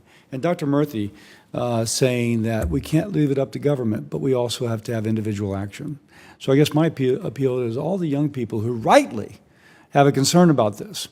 You are the ones who can introduce people to this hotline set up by Senator Baldwin. You're the ones that can advise, as Senator Smith was advised, to go seek help. We can only do so much. Y'all can do a heck of a lot more than we. So I just finished by echoing wonderful comments from my colleagues. All right, to the witnesses, thank you very, very much. This is the end of our first panel. We're going to begin our second panel in a moment. Thank you.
Thank you all very much for being here, and we're going to continue this discussion on this issue of enormous concern to the American people. And Senator Murphy was going to introduce Charlene Russell Tucker, but unfortunately he is detained. So let me begin by introducing her, and that is Mrs. Russell Tucker was appointed Commissioner of the Connecticut Department of Education in 2021. Previously, she served as Chief Operating Officer and Division Chief for the Department's Office of Student Supports and Organizational Effectiveness. Mrs. Russell Tucker, thanks so much for being with us. Thank you. Good morning, Chairman Sanders, Ranking Member Cassidy, and members of the Senate Committee on Health, Education, Labor, and Pensions. I am Charlene Russell Tucker, Commissioner of Education in Connecticut. I am honored to share critical information regarding the youth mental health crisis and Connecticut's response to support the needs of our students. My big, audacious goal is to ensure every Connecticut school has a coordinated and sustainable system of care to provide comprehensive behavioral and mental health supports and services to all students and school staff. As Surgeon General Murthy mentioned, and a survey of Connecticut high school students confirms, our students face unprecedented mental health challenges. Too many of our students reported having felt sad or hopeless, and that their mental health was not good most or all of the time. Most concerning is that 14% said they had seriously considered suicide, and 6% actually attempted suicide. These data highlight the immense need to address student wellness and underscore the urgency for action at federal, state, and local levels. Effective solutions require teams of stakeholders, including policymakers, community leaders, parents and families, educators, and students. I like to say it can't be about them without them. The Commissioners' Roundtable for Family and Community Engagement in Education is a diverse constituent group of stakeholders representing school staff, advocates, parents and guardians, community leaders, and students to advise me on policy and programmatic priorities. Connecticut's Student Voice for Change program allows high school students to propose projects utilizing state ESSER funds. Notably, 80% of student proposals focus on mental health, using their voice to advocate for mental health supports for their peers. They spoke, and we are listening. Our ESSER-funded behavioral health pilot established a system of coordinated care for schools in 7 districts. One pilot school district identified 250 students at risk of suicide and was able to provide critical and immediate responses. Our state's mobile crisis intervention services delivers a range of crisis response and stabilization services to youth and families. Simply calling 211 or now 988 immediately dispatch clinicians to schools or anywhere a child is in crisis. The Surgeon General report on the epidemic of loneliness reinforces the importance of school attendance and engagement. Our Governor's Learner Engagement and Attendance Program is a research-based home visiting initiative that improves attendance, feelings of belonging, and family-school relationships. Additionally, we invested $33 million in ESSER and ARPA funding in a multi-year summer enrichment grant program, prioritizing communities disproportionately impacted by the pandemic. Programs place a strong focus on peer relationships, wellness, and academic acceleration during the summer. In the first year, this program connected more than 108,000 students with enrichment opportunities. The department invested $2.2 million in ESSER funds for innovation grants to support new partners in underserved communities in designing innovative, high-quality after-school programs to address students' academic and mental health needs. Mental health is a bipartisan state priority, including addressing workforce shortages. Governor Lamont and our General Assembly directed $100 million for multi-agency mental health initiatives, including $28 million for mental health professionals in schools. Multi-state agencies are working together to expand the ranks of clinicians to meet increasing mental health needs. Additionally, our school districts are leveraging over $183 million of local ESSER funds for student and staff well-being. We are committed to funding and sustaining what works. We also invested ESSER funds to establish a groundbreaking collaborative that brings together teams of university researchers to conduct rigorous evaluations of the many new programs and initiatives that's underway in our state to ensure programs and investments are achieving results. Thank you for modeling bipartisan national discourse that will lead to enhanced access to needed services and ultimately improved academic access, supports, and outcomes for young people. Thank you very much. I'm happy to take your questions. Thank you very much. We're going to jump over Dr. Garcia for a second. We're going to go to Dr. Joy Osofsky, who will be introduced by Senator Cassidy. It's a joy to introduce Dr. Joy Osofsky. She's the head of pediatric mental health at LSU Medical School, a developmental psychologist and a national leader in early childhood development. I've learned a lot from Dr. Osofsky. She is who taught me that you can actually begin picking up separation disorder from day zero. It was just amazing to me. And she was very influential in what Chris Murphy and I did, at least my part of, the Mental Health Reform Bill of 2016, so I owe a lot to her. She has expertise in trauma-informed care, helped many Louisiana families recover from Hurricane Katrina, and apply that expertise during the COVID-19 pandemic. She's received numerous awards and recognition for her work. Dr. Osofsky, thank you for being here. Thank you very much, Senator Cassidy, for the invitation, and Senator Sanders. I very much appreciate being here. One of the things that I want to say in introducing my testimony is how important the opportunity has been for me, actually together with my husband, who's a psychiatrist, to be able to consult with Senator Cassidy on mental health issues, to identify and support community and state agencies that work individually and collaboratively in supporting the mental health needs of children and families, including cross-state efforts. And we started this in 2016. We've been pleased to support his efforts to increase mental health support in schools and in communities. And we didn't talk earlier as much about communities, and I think we need to integrate that in the conversation we have now. Partisan Safe Communities Act and Support Act would expand community-based behavioral health services and access to mental health care services in schools and communities in both rural and urban areas. And we know in rural areas, it's much harder to access mental health services in general. The Act would provide funding also for the National Child Traumatic Stress Network to improve trauma-informed training, treatment, and services for children, adolescents, and families who've experienced trauma. I've been fortunate enough to work with the National Child Traumatic Stress Network, being funded since 2003, to develop mental health collaboration with schools and communities.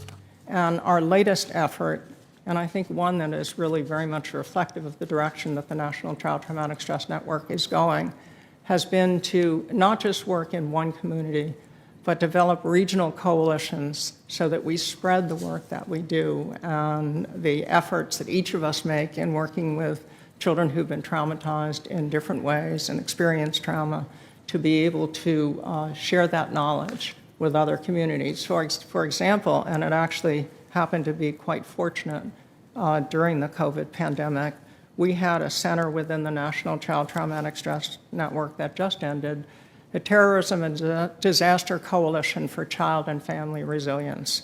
And through that coalition, we built regional relationships across states, one in the Gulf South, where we already had relationships due to the disasters, Hurricane Katrina and the Gulf oil spill, but then in the Northeast region of the United States, across 5 states. And the regional coalitions are composed of people from all different backgrounds: state agencies, education agencies, stakeholders in the community, people who are involved in policy. We had some politicians involved, so that we are able to share information across the different group for much better preparedness as we share information, response, and then recovery when a disaster of any type occurs, not just a natural or technological disaster, but also a terrorism attack or a shooting that has occurred in a community or a shooting that's occurred in schools, that we can share information and have immediate response to those situations. I really feel that the work of the National Child Traumatic Stress Network speaks to some of the issues that has already come up in terms of integrating across community and innovative ways to provide mental health services in ways that would be quite acceptable. The other thing that I want to bring up that has not been discussed is the importance of how to support resilience. How to support resilience in children and how to support resilience in families.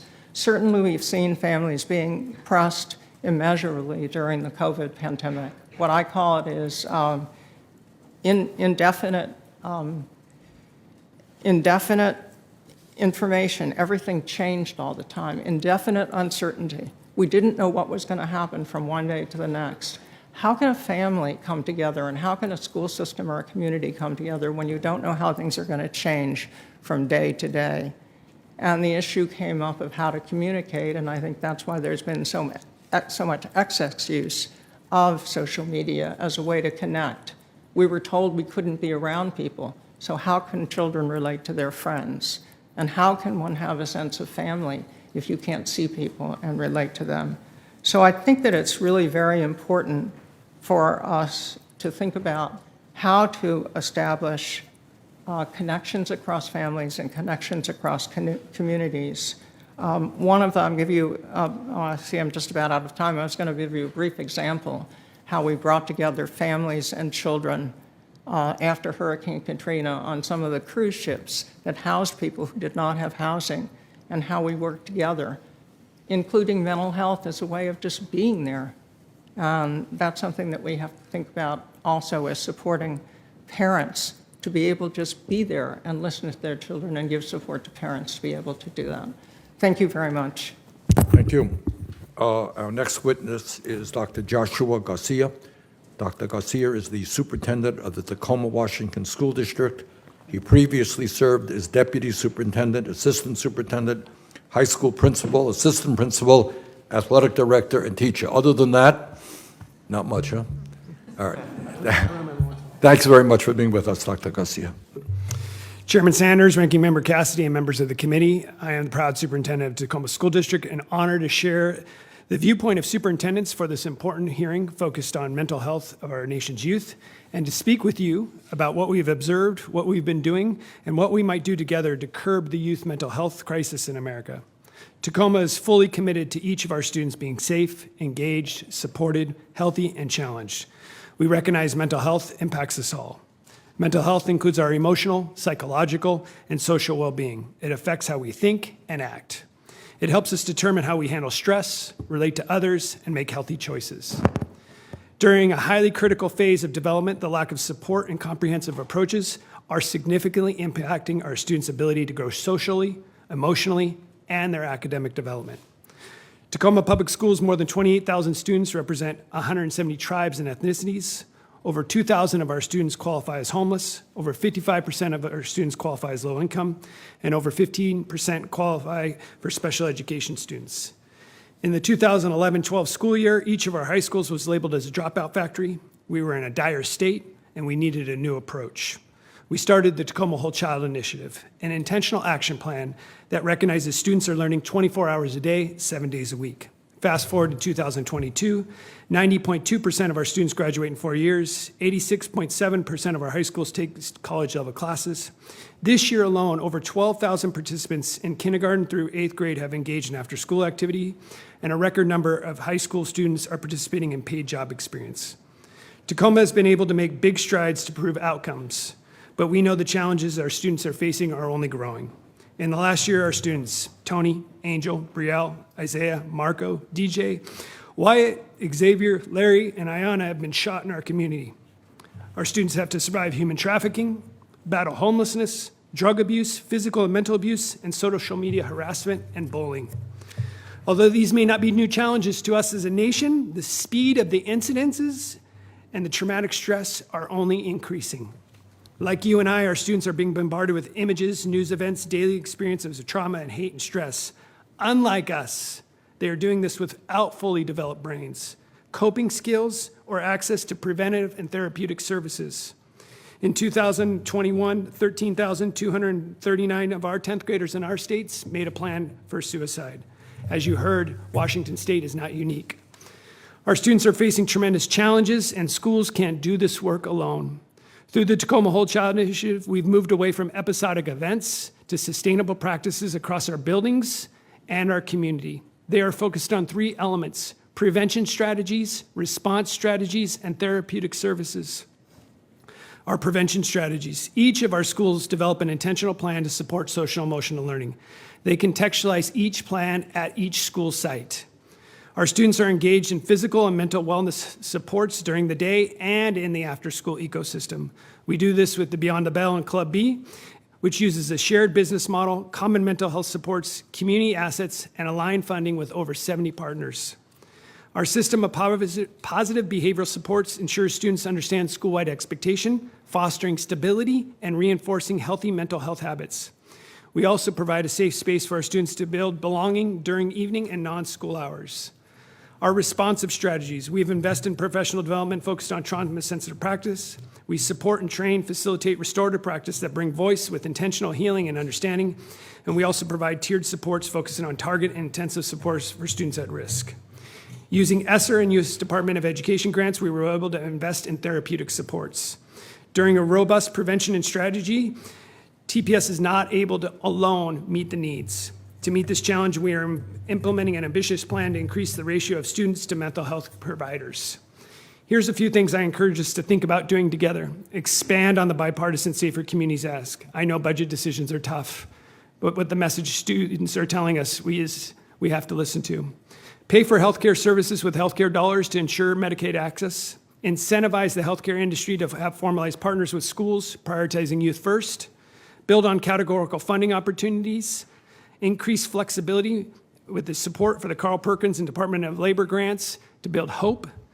Require states to match your investment. Has Tacoma done everything we could? Not yet. Tacoma is learning, responding, and making a difference. We have evidence.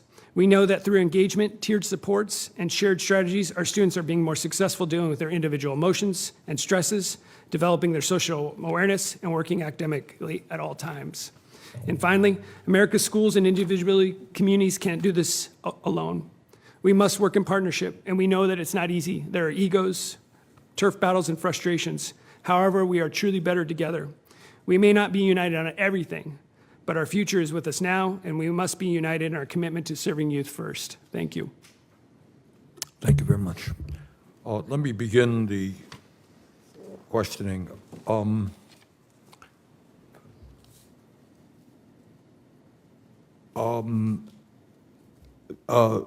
Mrs. Russell Tucker, you mentioned the importance of after-school and summer programs, and I think one of the things we all agree on is that we're going to have to do a lot of treatment, but on the other hand, we're going to have to give young people a lot of positive community-based activity.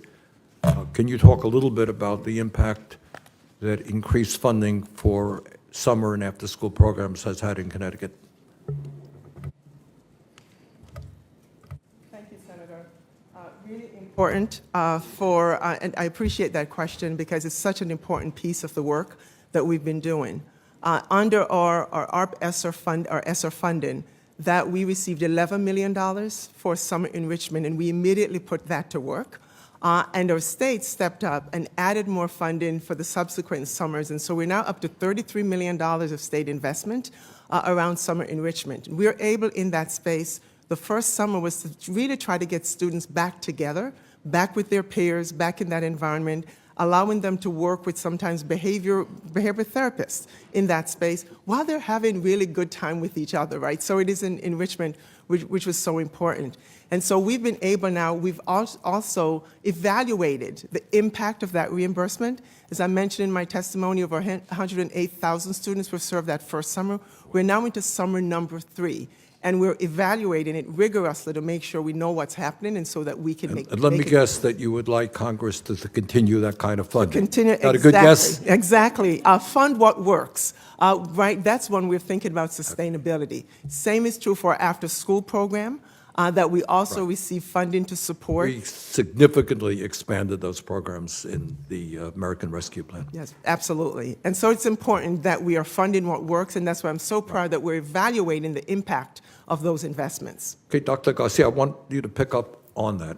Again, we want to treat the millions of young people who are struggling, but we also want to challenge them. We want to bring them together. We want to have proactive activities. It sounds to me like in Tacoma, you are challenging young people. You're trying to provide job opportunities, among other things.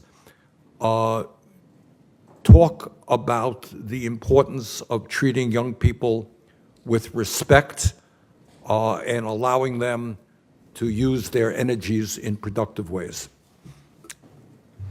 Thank you, Senator. I think it's important that each community has the opportunity to define what respect, responsible, and safe looks like.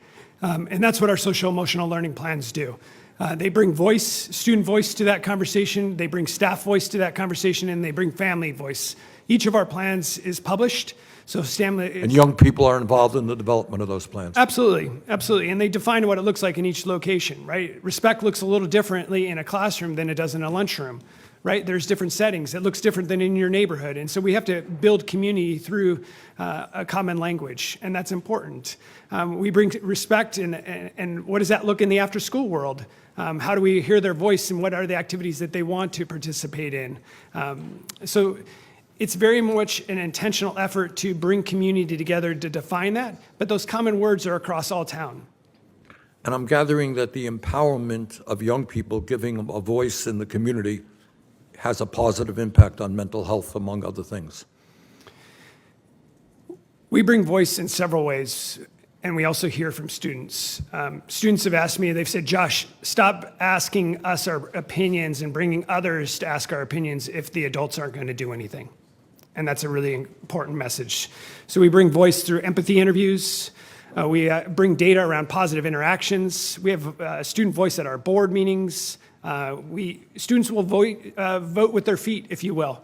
The increased activities and extracurricular activities, not what the adults want to offer, but what do they want to participate in. They've also told us they don't want to be engaged in the business model. They want to know the activity of that. Good. We survey their interests regularly. Okay, let me ask Dr. Osofsky a question. You use the term indefinite uncertainty. What impact, you walk through the streets of Washington this morning, you breathed the air, which is a result of terrible fires in Canada. Young people worry about climate change. We've heard discussions, as Senator Kane mentioned, his own school, gun violence in the school, kids worry about gun violence. Families all over the country are struggling economically, Louisiana, Vermont. What impact does all of that and more have in indefinite uncertainty about worrying what the future is going to look for these young people, whether there will be a decent future from an environmental point of view, from an economic point of view, from a violence-free point of view? What impact is that having on the lives of young people? I really appreciate your asking that question, because this is something that I struggle with, and a lot of us struggle with as in the mental health world. What children need of all ages growing up is they need to have schedules. They need to have routines. They need to know what's expected. So, for example, having a schedule of knowing they get up in the morning and they go to school, and who's going to pick them up at school or where they're going to go and what their activity might be.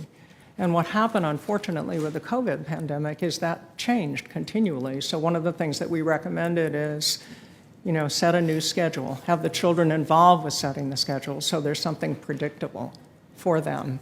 But it went on for a very long time in that way. We also tried to support the parents, too, because parents didn't have a schedule either. Instead of getting up and if they went to work, going to work and doing whatever, they were having to balance that with educating their children virtually if they were fortunate to have the internet and the equipment that's needed to do that. And every day that changed as well for them. The other thing that's very important for the young people is their peers at every age. For the younger children, being able to play with them and get to know them. For the older children, we know that it gets more complicated in adolescence and that kind of thing, which, as I mentioned, contributes to some of the extensive use of social media. So it's very, very important now that schools are open again for there to be that kind of schedule and things that parents can count on and children can count on to be able to move forward. I also wanted to make a comment on the involvement of youth.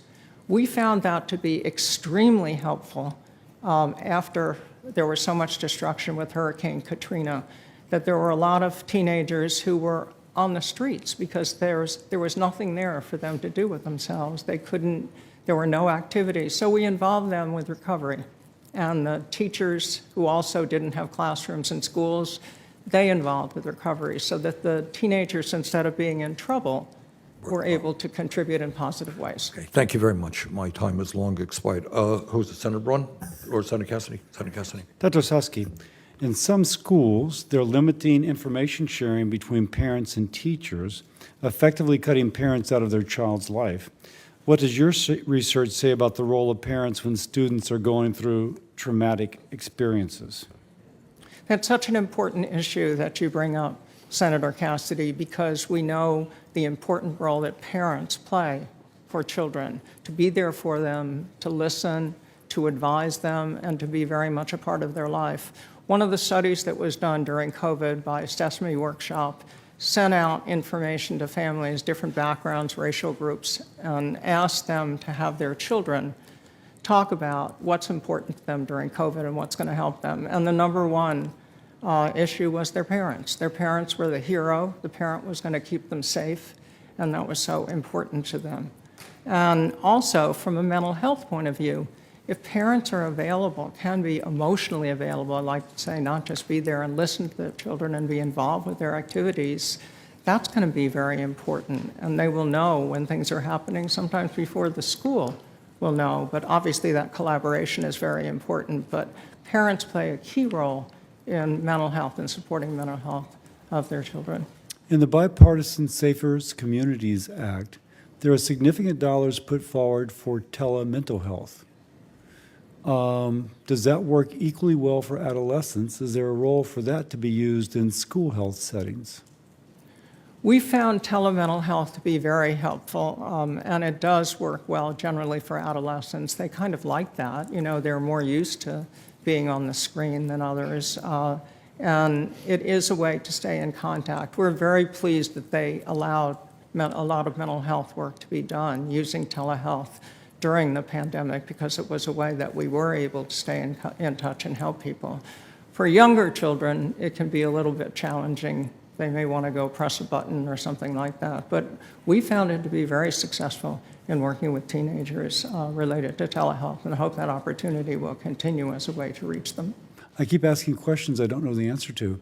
But hearing you speak today, it suddenly occurred to me that the people that decided to lock down our economy, who had the noble goal of limiting death, but of course ended up increasing isolation, did they actually have children's psychiatrists, psychologists involved in their deliberations to do a cost-benefit ratio, if you will, a risk-benefit ratio of if we lock down, we're going to have X amount happen because of isolation, as much as that was foreseeable? Do you know that process? I don't. I'm asking.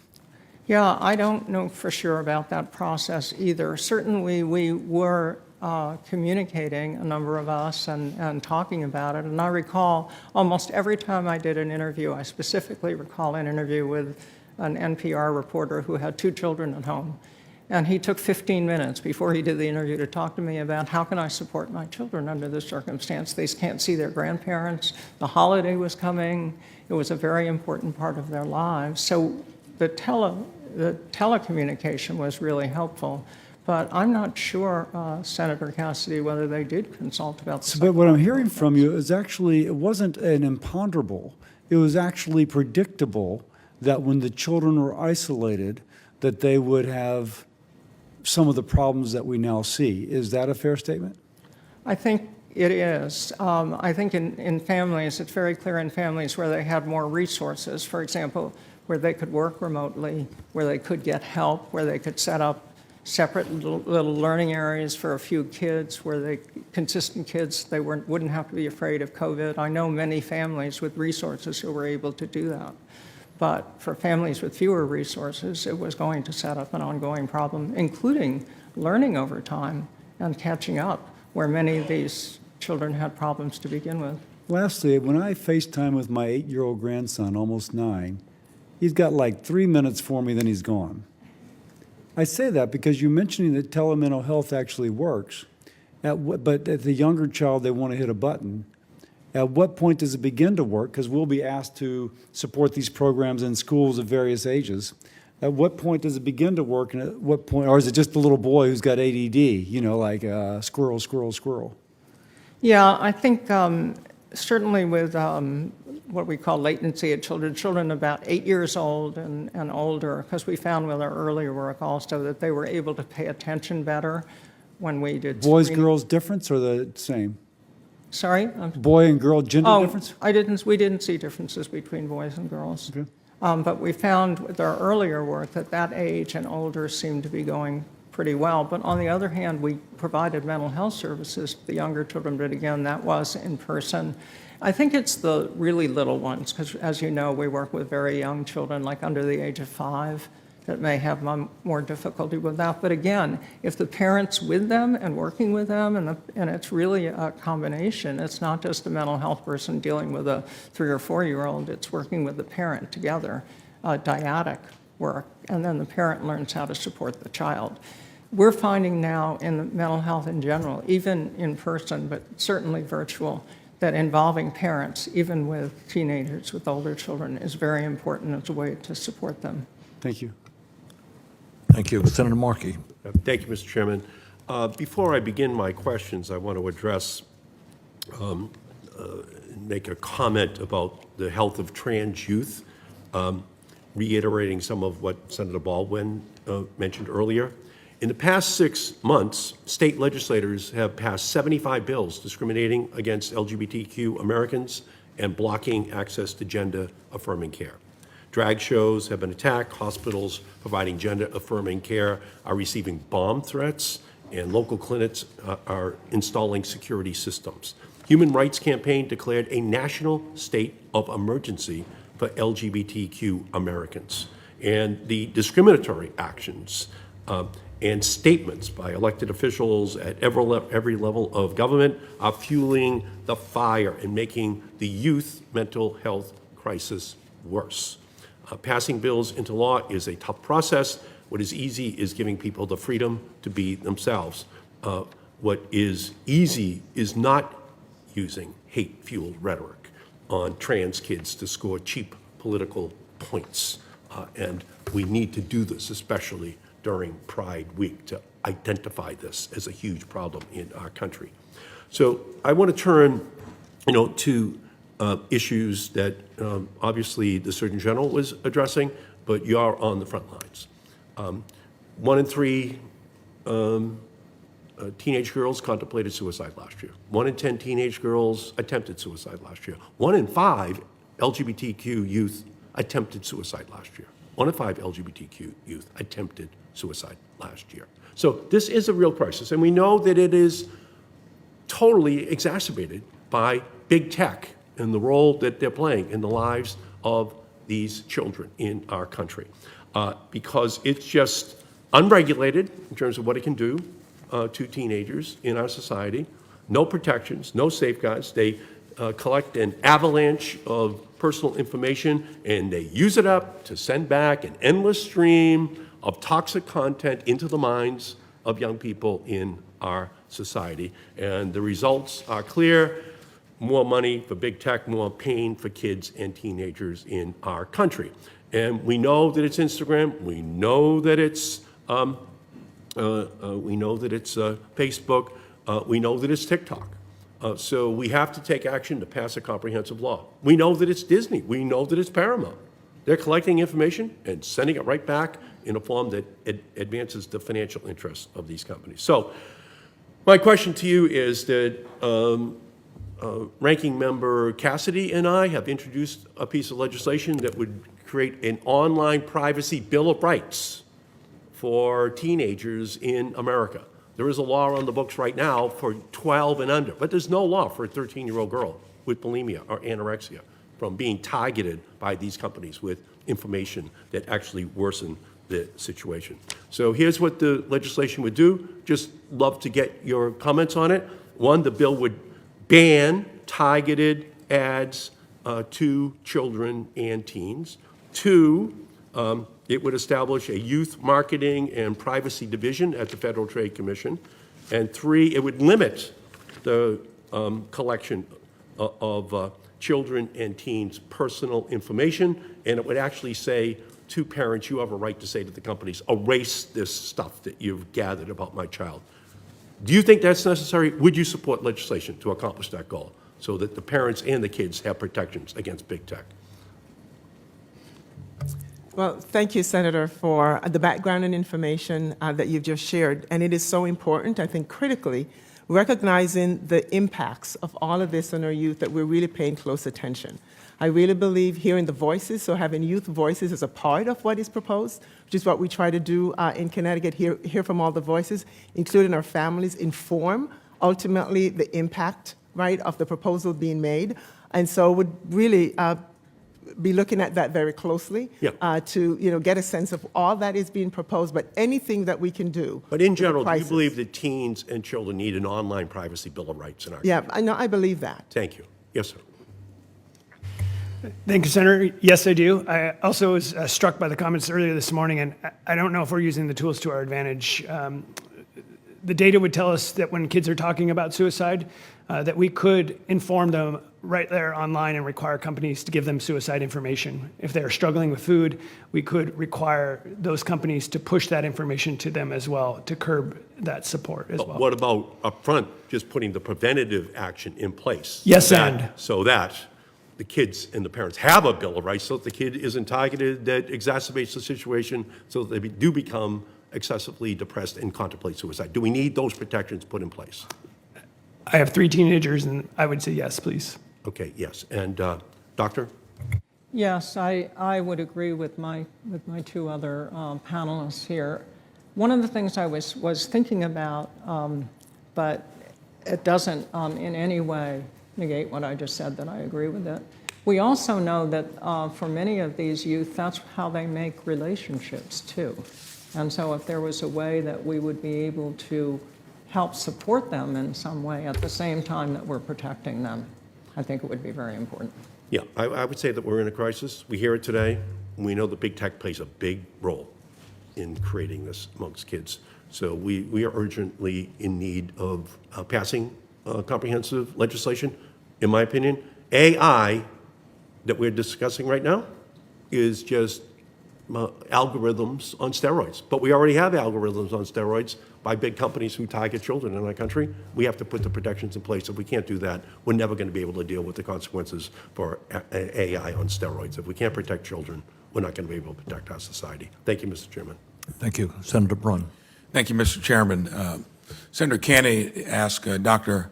Osofsky about parents' role. I'm going to turn to Mrs. Russell Tucker. I served on a school board many years ago. Didn't have the issues, I think, that we now contend with. It's a lot different now than then. Parents were always the primary stakeholder on almost any issue. Generally, it ended up being a disciplinary one, not what we deal with currently. In your testimony, you list, in terms of on the mental health issue, the stakeholders, the Office of the Governor, the State Board of Education, state agencies, educators, administrators, families, students, advocates, policymakers, local health officials, and more. I tried to tease out of Secretary Cardona on who the main stakeholders should be in our own kids' education, and could not get parents out of his mouth the first time. After the Virginia election, and it was made an issue there, he did begrudgingly say that parents should be a stakeholder, not the primary. So when we're talking about mental health, there's a list of a lot of, and I believe sometimes that village doesn't need to be consulted, but I would think that in any of these issues, the parents ought to be the primary and everything else ancillary. By the way you stated that, would you agree with parents being the primary, all these other ancillary, or do you have a different way of saying what you, or meaning what you said there? Thank you, Senator. And I have longed, if you saw from my testimony, as you mentioned, recognize the value and importance of parent voice in everything that we do in education. It is really important that they are at the table, they are a stakeholder, And the family engagement roundtable that I mentioned is doing just that. As a matter of fact, they've worked together through their voices to define what family engagement means in Connecticut. And so they truly are very important. And every time we have a chance to any program, any policy, that their voices are there at the table, so we can understand, hear from them, and hear their perspectives. Because it really, so they are key stakeholders. And are they consulted first in any navigation through a mental health issue in terms of getting with them first, or are they just part of the group? So they, they are very much important about the health of their children. And so I know for a lot of the initiatives that we have in the state, they are consulted and provide consent for services that's been provided. And so in that case of health, I think it's very important that they are very much key and there to make decisions, help to make decisions around their children. Thank you. Dr. Garcia, briefly on that topic. Yes. They are very much a part of the process. At certain ages in Washington State, students can access services without family consent. Would you say they are the primary, not just part of it?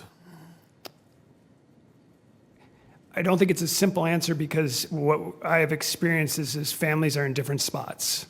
And so there is a recognition that I have is that some families are not in a place where they are able to be at the table for work, social issues, a variety of things. And so as a school system, it's not a luxury of 1A, 1B. So whenever possible and able to, you'd probably consider them the primary. We engage them, yes. Another question. Over the years, we've spent billions on the issue, and I'd like each panelist, we've got about a minute and a half left here. Do you think we've implemented what we've already put into law and the money that we've devoted to it properly? Do you think that's been done in a way that would justify more? Do we need to do better at that? And where does the state fit in terms of maybe being able to do that better? We'll start with Mrs. Russell Tucker. Give it about 30, 40 seconds and move on down the panel. Really important that we're continually evaluating so we know what works. We implement, but we must know the results and the impact. And so at the state level, we've done that. You can see that in my testimony in making sure that we're indeed doing that. So we can tell you what works so we can actually talk about sustainability. And yes or no, have the federal programs and anything we've sent your way, do you think we've implemented that as good as it needs to be? I think there's always room for improvement. Thank you. And Dr. Garcia. In my testimony, I asked that you work with states to require them to match your investment.